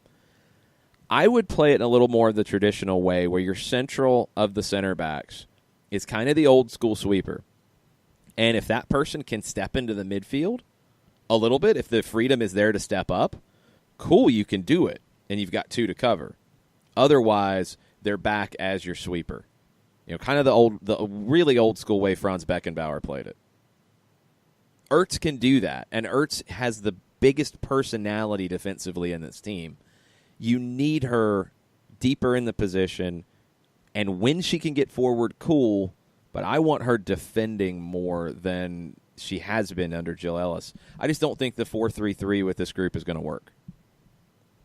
Okay, so I have 2 questions, and Katie Weaver has a thought on what was going on last night as well. Okay. I think she has a couple. But let me go with mine first. Do you want Actually, I'll give you my shorter question, or my shorter answer question first, and then go into my longer answer question. How do you see McCall-Zerboni as a part of what's going on going forward if you had it through what you saw last night? If I had it, and this is not seeing training, so I'm not, this is going off of what I've seen of these players in matches and in league play. McCall-Zerboni would be in the team for me. She'd be a starter because she gives you physicality. I think a just cracking skulls type of presence in the middle of the field that you don't have right now, and I think that's why Ertz has been moved into this role. Ertz has to defend. You need her back defending because the team is better with her defending. Okay. So to make up for that, I would play McCall-Zerboni. So I don't know how you fit her in to a 3-4-3 like we just talked about. If you go with 3 in the back, if you want to keep Dahlkemper and Sauerbrunn together and play Ertz with them, there's no room for Zerboni because you have to have Mewis, you have to have Lindsey Horan in this team, period. And I think Mewis is the more complete player to play as 2 central midfielders together. If I was going to play 3, and I was going to sit one of Dahlkemper and Sauerbrunn and move Ertz back, I'd be intrigued to see Zerboni as that 6. I think she could give you enough out of that. And I think Zerboni and Sam Mewis together as a 6 and an 8 with Horan in front of them as a 10 could really work. That's just me. I'm a big fan of McCall-Zerboni's game, and I think she gives you a personality in the team that you don't have enough of right now. You don't have enough of that. You're not coming through the middle of the field, period. If you do, you're going to get hurt. Zerboni is that type of player, and I think you need that sometimes, and I don't know if this team has enough of it. Yeah, I mean, and that's why I asked, because to me, McCall-Zerboni is, the hockey term of the player who just gives you that grit, is that bit of sandpaper that you put in your lineup that, if you're going to bounce off them, you're going to feel it. Katie Weaver says there were some big gaps in the mid on those goals. Ertz is a dynamic player, but agree may be better on the back line against top-tiered competition. Yeah, I think Ertz is a very dynamic player. I think she is such a physical presence for this team defensively, but I don't know how well she reads the game. And when you put her as a 6 there, you're accentuating the questionable parts of her game, and you're not letting her do what she does well, which is just flat-out defend. I thought she was the best center back, or one of the best center backs in the last World Cup. I don't know why you're forcing her into the 6 role. Yes, she can get forward. She can score goals for you. Do that only when you have to, because you have Alex Morgan who can score goals. You have Megan Rapinoe who can score goals. You have Tobin Heath who can score goals. You have Lindsey Horan who can score goals. Samantha Mewis can score goals too. Rose Lavelle, if she's in, she can score goals. Crystal Dunn can get forward and score goals. You don't need another goal scorer. Let Ertz defend. This team needs more balance. Right now they don't have balance. That's the problem. The goals they're giving up are bad goals to give up. The goals they're scoring are great, but you need balance. And now you don't have another big test. And that's what really concerns me, is you're going to get some false narratives out of these next few games because you're not going to be tested in the same way. And you're going to go into your first 2 games in the group stage, and you're not going to be tested in the same way against Thailand and Chile. And you're going to get to Sweden, who can test you, and then you're going to have to make big decisions. I hope you learned enough out of this last night that this isn't going to work in the same way. I read a headline, and this is the stuff that just baffles me at the moment. I don't know if I'm going crazy. So Goal.com says U.S. women's national team dominant and disastrous in thrilling win over Australia. I wouldn't say dominant. I know they're trying to balance the dominant and disastrous. Yeah, I get it. I don't think it's either. I just think it's not good enough as the number 1 team in the world.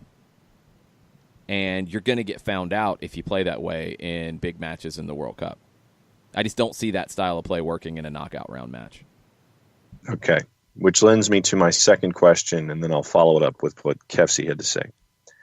My second question lends itself to the idea of, okay, if you play 3 at the back with the option of having 5 back there, I like that idea because I still have concerns about goalkeeper. Yes. And so I guess my longer question came up with your shortest answer. Yeah, the problem goalkeeper is, I mean, you don't have a true number one right now. If it's Alyssa Nair, could be. It could be Ashlyn Harris, could be Jane Campbell, could be Adriana Franch. You don't have a true number one. It seems like Ellis is leaning towards Nair as the number one. I would agree with Caleb Cook on that she's getting these games. She got the game last night. It appears that she is the number one in Ellis's mind. She doesn't give you that confidence that you should have out of a number one. Didn't jump off the page. You don't necessarily have to jump off the page. That can be a bad thing sometimes about goalkeepers. Either you don't have enough defense in front of them or whatever, or they're just acrobatic and maybe sometimes too acrobatic. I don't have a definitive opinion right now of confidence when it comes to a number one for the U.S. women's national team. I'm like, okay. But let me take it a step further. Where I was going with this is that sure, it's not about Alyssa Nair jumping off the page. It's about having confidence in her and her expressing confidence in that position. And I don't think you have either right now. The body language doesn't look like a number one goalkeeper. You know, she does look concerned at times. When you hear her vocally, she doesn't portray that confidence that you got out of Hope Solo, that you got out of Brianna Scurry, that you got with the men's side out of Tim Howard at his best, that you got out of a Brad Friedel or a Casey Keller. It doesn't come off that way. And if you're a somewhat shaky backline already, and now maybe she doesn't have the confidence because of her backline in front of her, and that would absolutely be a valid reason. But if your defense is shaky all the way around and your goalkeeper is not giving you that confidence either, that's a bad situation. Now, I don't know if Ashlyn Harris or Jane Campbell or Adriana Franch give you a different personality back there. It doesn't sound like it's a big deal, but it is. Personality and the way that a player expresses that personality is very, very big. It's huge from a goalkeeper. That presence is needed, and I don't think Nair gives you that. And she didn't look great last night. Is it enough of a question to see a change? I don't know. And Jarrett, who is listening this morning, says that he's reminded of the Falcoholic tweet. The women's national team was or is a roller coaster with a bad safety record. Yeah. I mean, that's a valid way to put it. But that's the weird thing about the discussion around it is that I don't know if people think there's a bad safety record. And I think if you're just looking at it on the surface, you're like, oh, cool, 5 goals, good. But it wasn't. It wasn't. It wasn't where this team needs to be. The games are going to be entertaining. I think you can definitely say that. I just don't think you're in a position where this team can be counted on in a big knockout round game against a top opponent. And you could very easily see a quarterfinal against France in Paris with this team. And France has already beaten you once this year. Now, you didn't have your first choice at a lot of positions in that match, but I don't know if you're any better off where you are now as you were then. You have a lot of games between now and then to build up confidence, but is it papering over bigger issues? And that's the question Jill Ellis has going forward. We'll get into a few more of your thoughts on this one, on CONCACAF, on Open Cup, in our next segment, and then we will get into, as we wrap up, we'll get into the 90s entrance music songs for you, and we'll give you ours as well. Hang out with us. We'll be right back. As a business owner, you know that every year brings new challenges and opportunities. The success of your business demands expertise and focus. And Country Financial can help you keep that focus by helping ensure you have the right insurance protection in place to meet your goals. Jason Wright can help you create a customized insurance plan that has coverages designed just for your business. Give Jason a call at 678-568-6871 or reach him on Facebook at Jason Wright Agency. Coverages vary by state. Policies issued by Country Mutual Insurance Company, Bloomington, Illinois. Got issues with youth or high school sports? Positive Coaching Alliance can help. PCA is a national nonprofit working to transform youth and high school sports so that every child has a positive character-building youth sports experience. PCA provides live and online workshops to train double-goal coaches whose first goal is winning and whose second, more important goal is teaching life lessons through sports. PCA also has workshops for parents and high school student-athletes. For more information, please visit positivecoach.org. If you've been hurt in a car wreck, contact my friend Steve Apolinsky of Apolinsky and Associates. He's been representing individuals for over 30 years throughout Georgia and Alabama. Email him at steve@aa-legal.com or call him 24/7 at 404-377-9191. The initial consultation is free.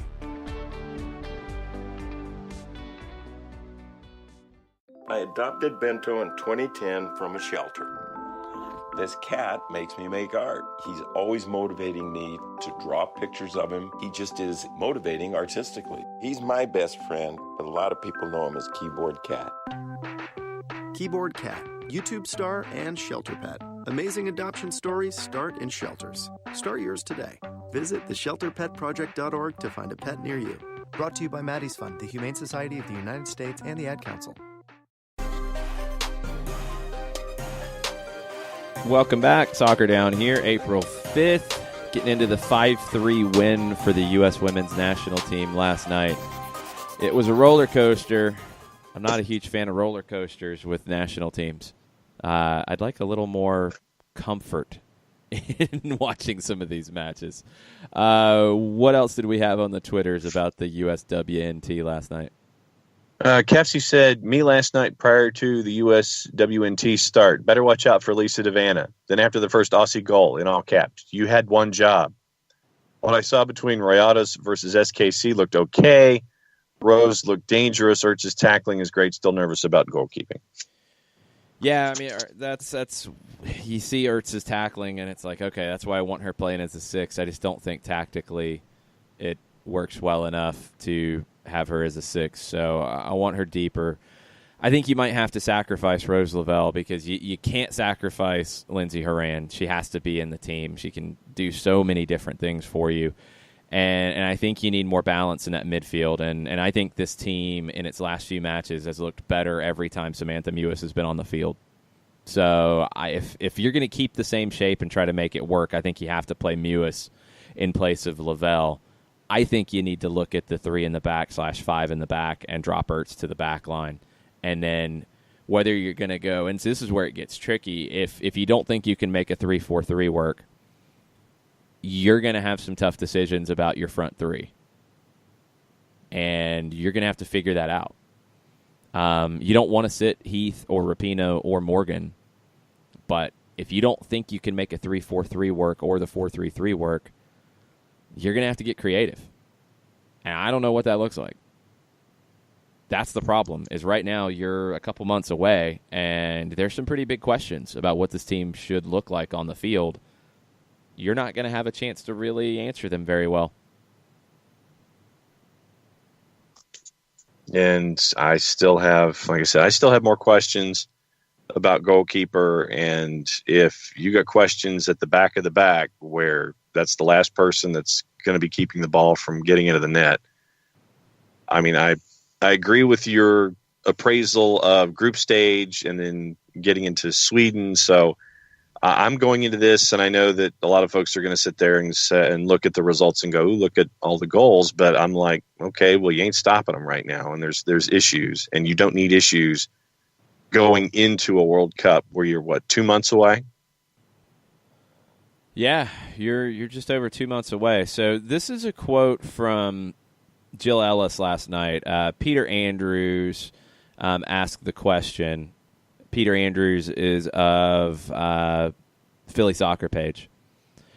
Asked Jill Ellis about her team's many tactical switches during the second half and whether she was happy with them. And thanks to Jonathan Tannenwald for sharing this on Twitter. This is the quote from Ellis.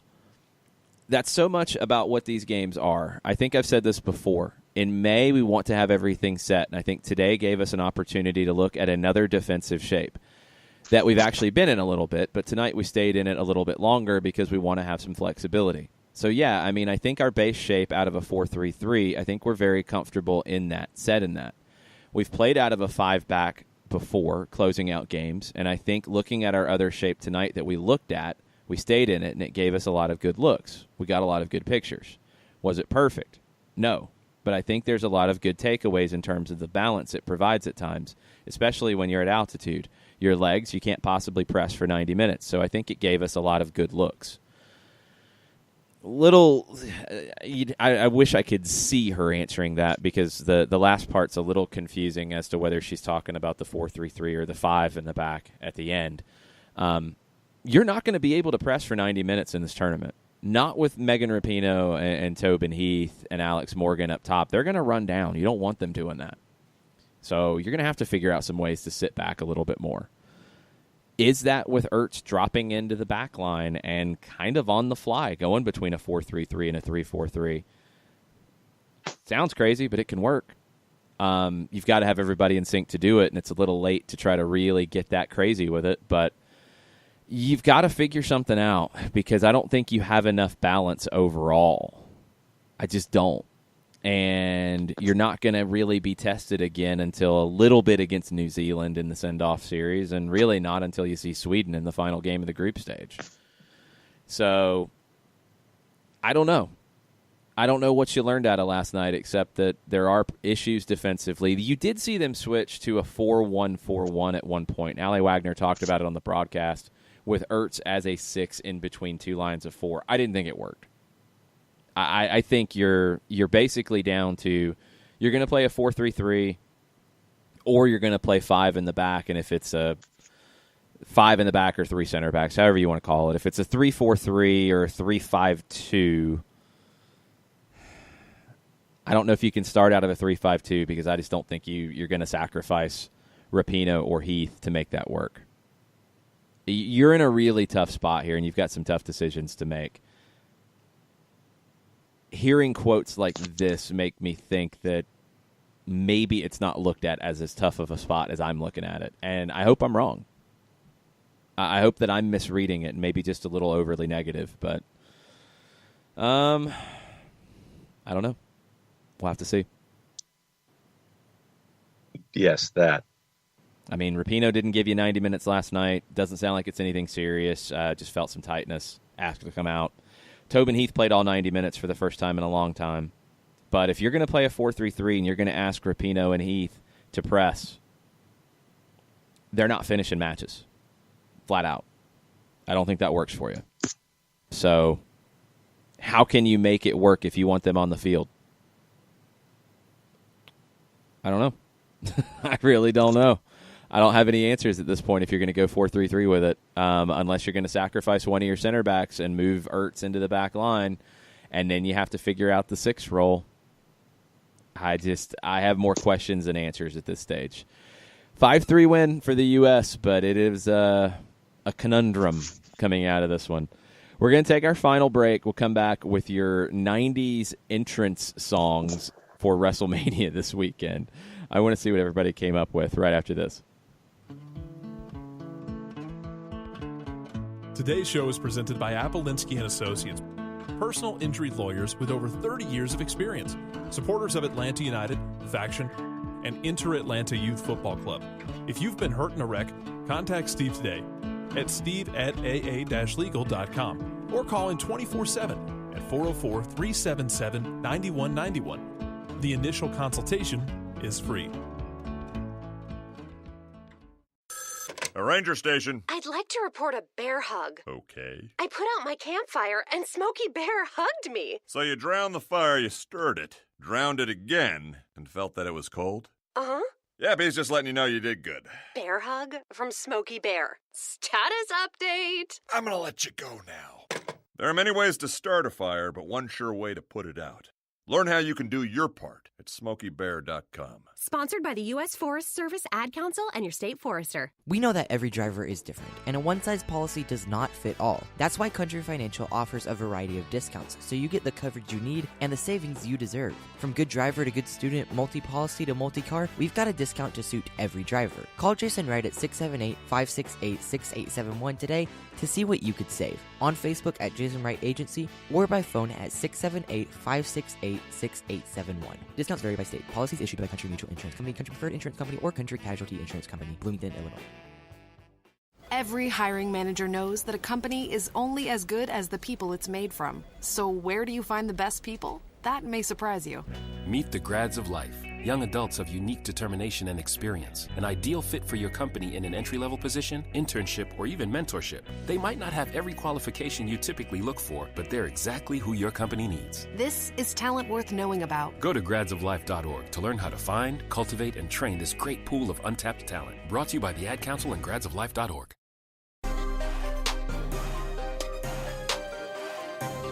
Final segment, Soccer Down here for the week. It's Friday. It's April 5th. No Atlanta United MLS match this weekend. ATL UTD 2 will be live at Fifth Third Bank Stadium in Kennesaw, Georgia tomorrow night, 7:30 kickoff. You can watch on ESPN Plus with John and I on the call. St. Louis FC comes to town, number one team in the Eastern Conference of the USL Championship. Very, very good defensive team. So it's going to be a good challenge for Atlanta United 2 and their young attackers. Lagos Kunga, Chris Goslin have been training this week. No update on George Bello and his availability for this weekend. It doesn't sound great. I'm really looking for John Gallagher, and I think this is potentially an audition for him if Franco Escobar can't go next weekend in New England. Other games to keep an eye on around the footprint. There's a big one up the road in Chattanooga. Chattanooga Red Wolves have their USL League One home opener this weekend, but Chattanooga FC has Detroit City coming to town. Big NPSL match, two teams that will be involved in the Founders Cup later in the year. It's a big friendly. I think they might have a cup on the line for it, but it's a preseason cup. And I don't know if they're actually going. I don't think they're playing in Detroit this year in the preseason. So I think this is the first meeting between these two until you get into Founders Cup time. Looks like the weather's going to be great in Chattanooga. Hopefully it'll be great for us as well. It'll be in the 70s tomorrow night. Other matches, Tormentas on the road. They're in Richmond against the Kickers in USL League One. That's a Saturday 5 o'clock game. You can watch that on ESPN Plus. Any others around the footprint that we need to touch on? Greenville Triumph with their home opener. That's right. Yes. Greenville Triumph home opener. Home opener on Saturday. If you have not seen the actual Triumph car that they unveiled yesterday, I want a Triumph car, like badly. Oh, yeah. TR7. Yeah, it's pretty sweet, and it's in Greenville Triumph colors, so that was a pretty cool little thing. They'll have that at matches this season.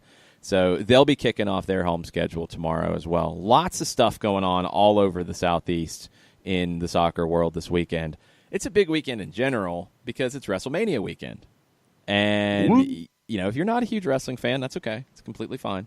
I was into it as a kid. I got out of it, got back into it when I was in college, got out of it again, got back into it, got out of it. Now I'm kind of halfway. I stick my foot in the water from time to time. I don't watch on a regular basis. I do kind of keep up with what's going on, and it's a big event this weekend. It's at MetLife, so huge stadium, huge crowd, lots of big matches on the card. It's the first time it will be headlined by a women's match, and that's garnered a lot of the attention going forward. We'll have on our I think our Wrestling Down Here podcast will stick its head above water. You have to have all the secret passwords and everything to get into it on a regular basis. It'll actually be public before WrestleMania on Sunday. You'll get a chance to at least get John and I's thoughts on the card. But with the combination of 90s night, and you know me as a music buff, getting to talk about 90s music is always fun, and WrestleMania. The Friday flashback question was, what would your 90s song be for entrance music for WrestleMania? And we've had a few suggestions so far on the Twitters. What do we have at this point, John? Well, let's see. Katie Weaver says, I have little to no wrestling knowledge, but STP's Purple was a quintessentially 90s album for me. So Interstate Love Song or Army Ants will be my wrestling music. Ooh, that's a good one. Stone Temple Pilots have a few that would work in that regard. I mean, you know, I think your basic wrestling theme, like, it has to grab your attention immediately. Like, it's not something that can start slow and build unless you're a very specific type of character. Stone Temple Pilots, a lot of stuff that would work well. Interstate Love Song would be a good one. I'm trying to think if there's a different STP song I would go with.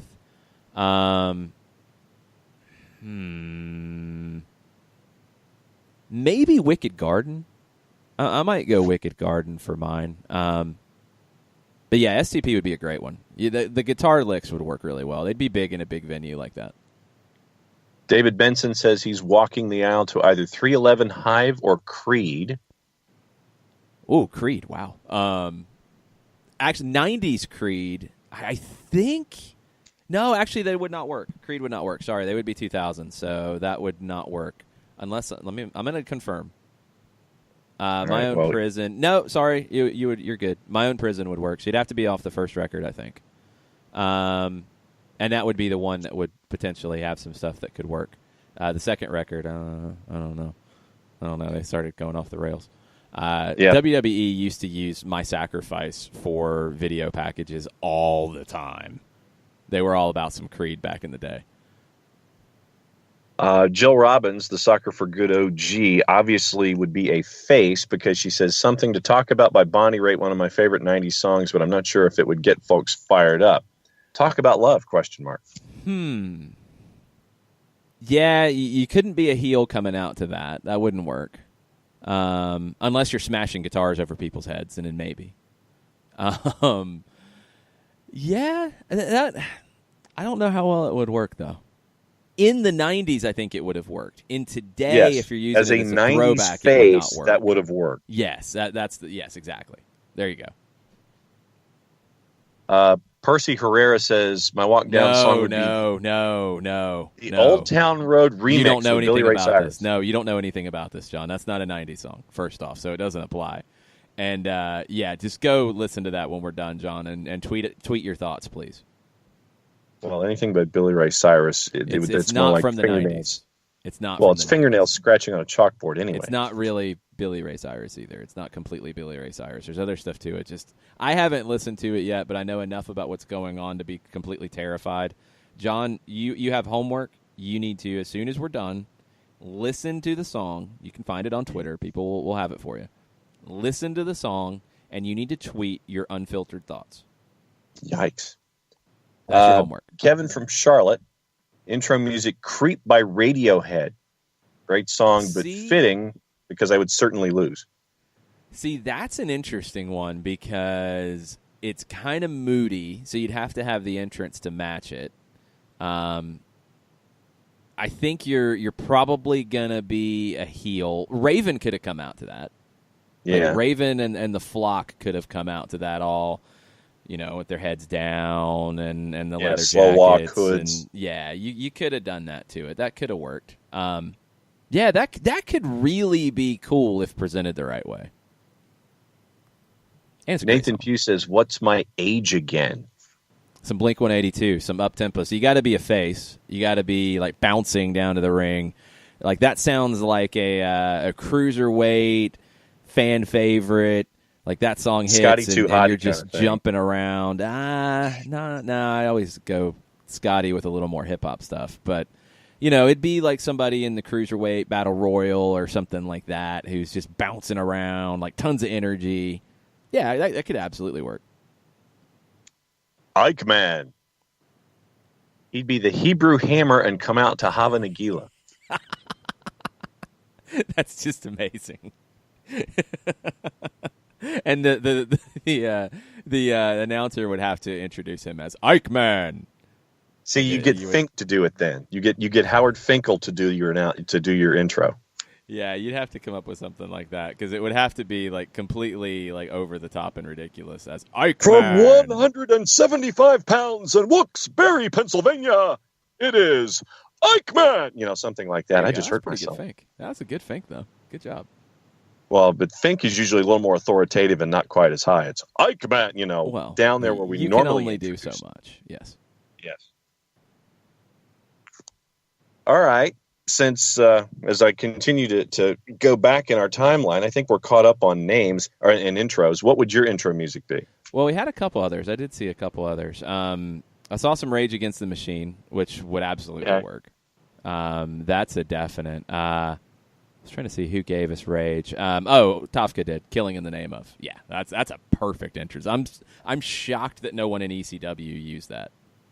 I'm absolutely baffled that no one because ECW they didn't do their own music. They just ripped people off because they were on cable access and late night on your sports channel, whatever, and they just did it and said, "Yeah, go ahead. We don't have any money. Go ahead and sue us."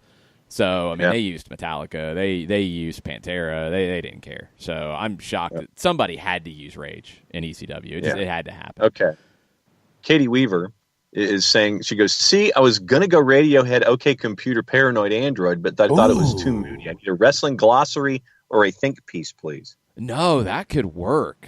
Paranoid Android would be really fascinating. So you'd have to be a complex character to pull that off, though.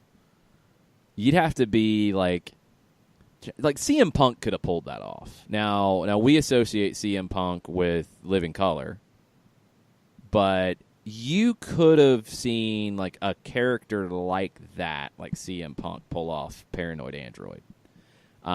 If it's moody, you've got to be completely on point with your presentation, the way you come down to the ring, the way your character acts, all those sorts of things. Otherwise, you got to go high tempo, high energy. So, Paranoid Android as an entrance, I could see it. Yeah, I could see it. It'd be really interesting, though. I don't know if there is a female right now on the roster who could pull that one off. Because you have Rousey coming out to Joan Jett. It'd have to be one of the Riot Squad, I think. No, they've set themselves up as kind of Joan Jett-ish, which they would need, like Ruby Riott with her presentation. If she went like more towards somebody like Raven, and yeah, I know a lot of people are probably rolling their eyes, like, what in the world is he talking about? Sorry, we're going wrestling dork right now, and it's stoppage time. Anything can happen. If Ruby Riott went more like weird, moody, like dark, she could pull that off. I could see that. Like a Tessa Blanchard, maybe? Maybe. I don't know enough about the way she presents. But like I said, you'd have to tweak your performance to match dark, moody, plaid, hooded, that kind of. For me, lurkish. No plaid, all black, jet black hair, like dark lurkish makeup, just dark, hates everybody, hates everything, and you don't want to mess with them. That would be the presentation you'd be wanting out of that if you're going to go Paranoid Android. Yes. Alex says Peaches by Presidents of the USA. That would be fun. That'd be another like bubbly, like fan favorite type of thing. I could see that. Alifi goes No Sleep Till Brooklyn. Yeah, work. And then you get the after the initial yelling and the breaks in the first verse, then you go for the big pop. So you've had some, like, we talked about ECW, and you've had a few here and there where you're getting popular artists to do stuff. Like Alter Bridge did Edge's theme for a long time, and that worked really well. They messed around for a while in the early 2000s where they would have artists like do songs for wrestlers. Disturbed did a version of Stone Cold's theme that was really cool. Back in the day, you had people just use, whatever music they wanted to use. Didn't the Freebirds come out to Sweet Home Alabama before they did their own song? Actually, it was they came out to Freebird. Oh, well, there you go. That makes sense. before they did their own thing, which was great. Yeah, before they did Bad USA. Street, they came out to Freebird. So you've had people do their own. We know Flair from 2001 Space Odyssey. So you've had this happen. What would yours be? Or do you know yet? No, I know. I mean, it just depends on if I'm coming out as me or if I'm coming out as a group. Well, then, okay, if you're coming out as you, if you're a solo, what would your music be? Well, I mean, I guess it depends on if I'm Flairish or Stone Coldish. I mean, for me, it would be one of those two intros. It would depend on the character. You would be Flairish. You couldn't pull off Stone Cold. Sorry. So, no, it's nothing wrong with that. So, I mean, for me, you'd have to turn into that later. Like, I think your default would come out to be more like a Flair. True. And then if it's a group, like if it's us, then it would be the NWO theme. Yeah, but I mean, that's too easy because that's already a theme. Like, what song would you use, to do this? That's my problem. So now, and that was an old song too, so that's not even a 90s song. So the question was 90s songs that you would use. See, for me, I'm older than 90s, though. That's my problem. That doesn't matter. The question was 90s. Some people are not old enough to be 90s, but they're answering the question, John. Yeah. And see, this is, for me, I'd have to sit there. You're the 90s expert in music. I mean, for me, my defaults are somewhat rock and rollish from the 80s. So in the 90s, I'm in a bit of a handicap. So the one I keep coming back to for me would be Unsung by Helmet. Okay, got it. Really Understood. Cool riff, just in your face, over the top, like an easy one. Anybody could come out to that. I mean, that song's going to grab people's attention straight away. That's the one I keep coming back to as a default. White Zombie did a bunch of great stuff that works as wrestling themes. Stuff has been used before. Thunder Kiss 65 was used in ECW a lot, and that's a great one. I would absolutely want to steal that, but it's been used so much I'd stay away from it. Unsung by Helmet's one I keep going back to. Come Out and Play by The Offspring is another one that got used a bunch. Yeah. I think Raven used it in ECW, and then when he moved to WCW, they did a really bad cover version of it. What was the Sublime song, Ladies and Gentlemen? No, I don't remember that one. I don't remember which. Ladies and Gentlemen, who please. was using that. No, that's not Sublime. That's Saliva. Big difference. Saliva, thank you. Okay. And that's 2000s anyway. Okay. So I had the S right, and I had the decade wrong. Let's see. If you want some kind of generic grungy stuff, there's quite a few different songs by Bush you could go with. I'm trying to think of a Pearl Jam song. Even Flow was used. Did Diamond Dallas Page use the ripoff of Even Flow? I think he did. I think so. So that's a possibility. I mean, really, if you wanted to be a heel in the 90s, you'd probably use WMA from Pearl Jam. Could work. Kind of moody. I would go Spin the Black Circle from around that same time. That could work really well. Rearview Mirror.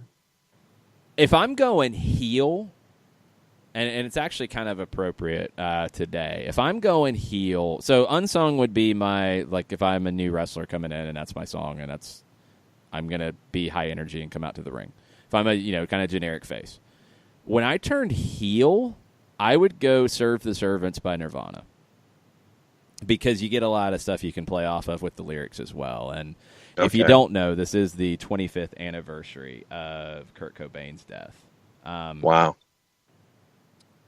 Yeah, I kind of hate to leave it on a downer, but this has kind of been something that I've been listening to a lot of Nirvana this week and reading a lot. There's been a lot of retrospectives and stuff of it. One, it doesn't seem like it's been 25 years at all. But we're all getting old, so that's definitely a factor. Speak for yourself, sir. We're getting old. And that's the one that I know, you always have like that. I remember where I was. I remember where I was when, people of previous generations, when John Kennedy was assassinated. People remember when Reagan was shot. All the different things, the Challenger explosion. I will always always remember that day when it came out that Kurt Cobain had killed himself. I will always remember it. I was a huge 99X listener, a huge alternative music fan. I was not a gigantic over-the-top Nirvana fan. I was a big fan, but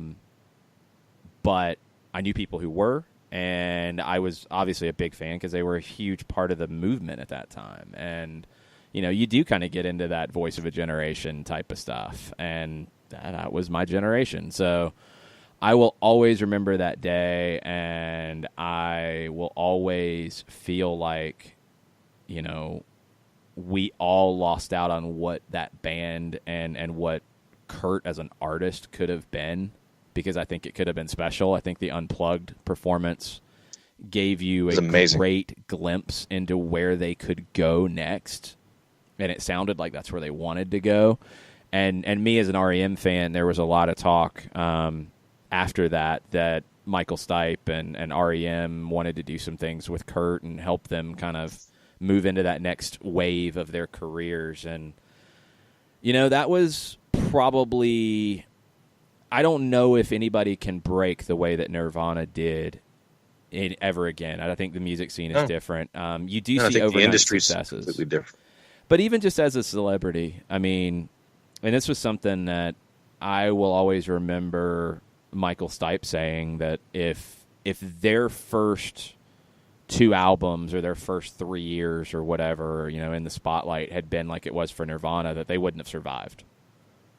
And that was a different time. I mean, you did not have that type of music in that spotlight at all before Smells Like Teen Spirit broke. You had it edging that way. You had REM with Losing My Religion, which was different. People, who didn't like alternative music could accept that and hear it, and it wasn't shocking to them. Smells Like Teen Spirit was shocking. And it was a song that I will remember as a middle school kid coming home and watching Hanging with MTV before TRL, and you had your pop artists, and you had Michael Jackson #1 on the charts, and you had Prince, Cream was high on the charts, and Madonna, and then Smells Like Teen Spirit, and it's like, what? I remember when they had to run a lyric video, like they had the lyrics on the bottom of the screen with the little bouncing ball when that video first hit, because it blew everybody's mind, and how big they got. And then they did In Utero, the next record, which is an incredible album. And it's probably the one that I listened to more than anything else that they did. Unbelievable, piece of art. And they just, he couldn't survive it.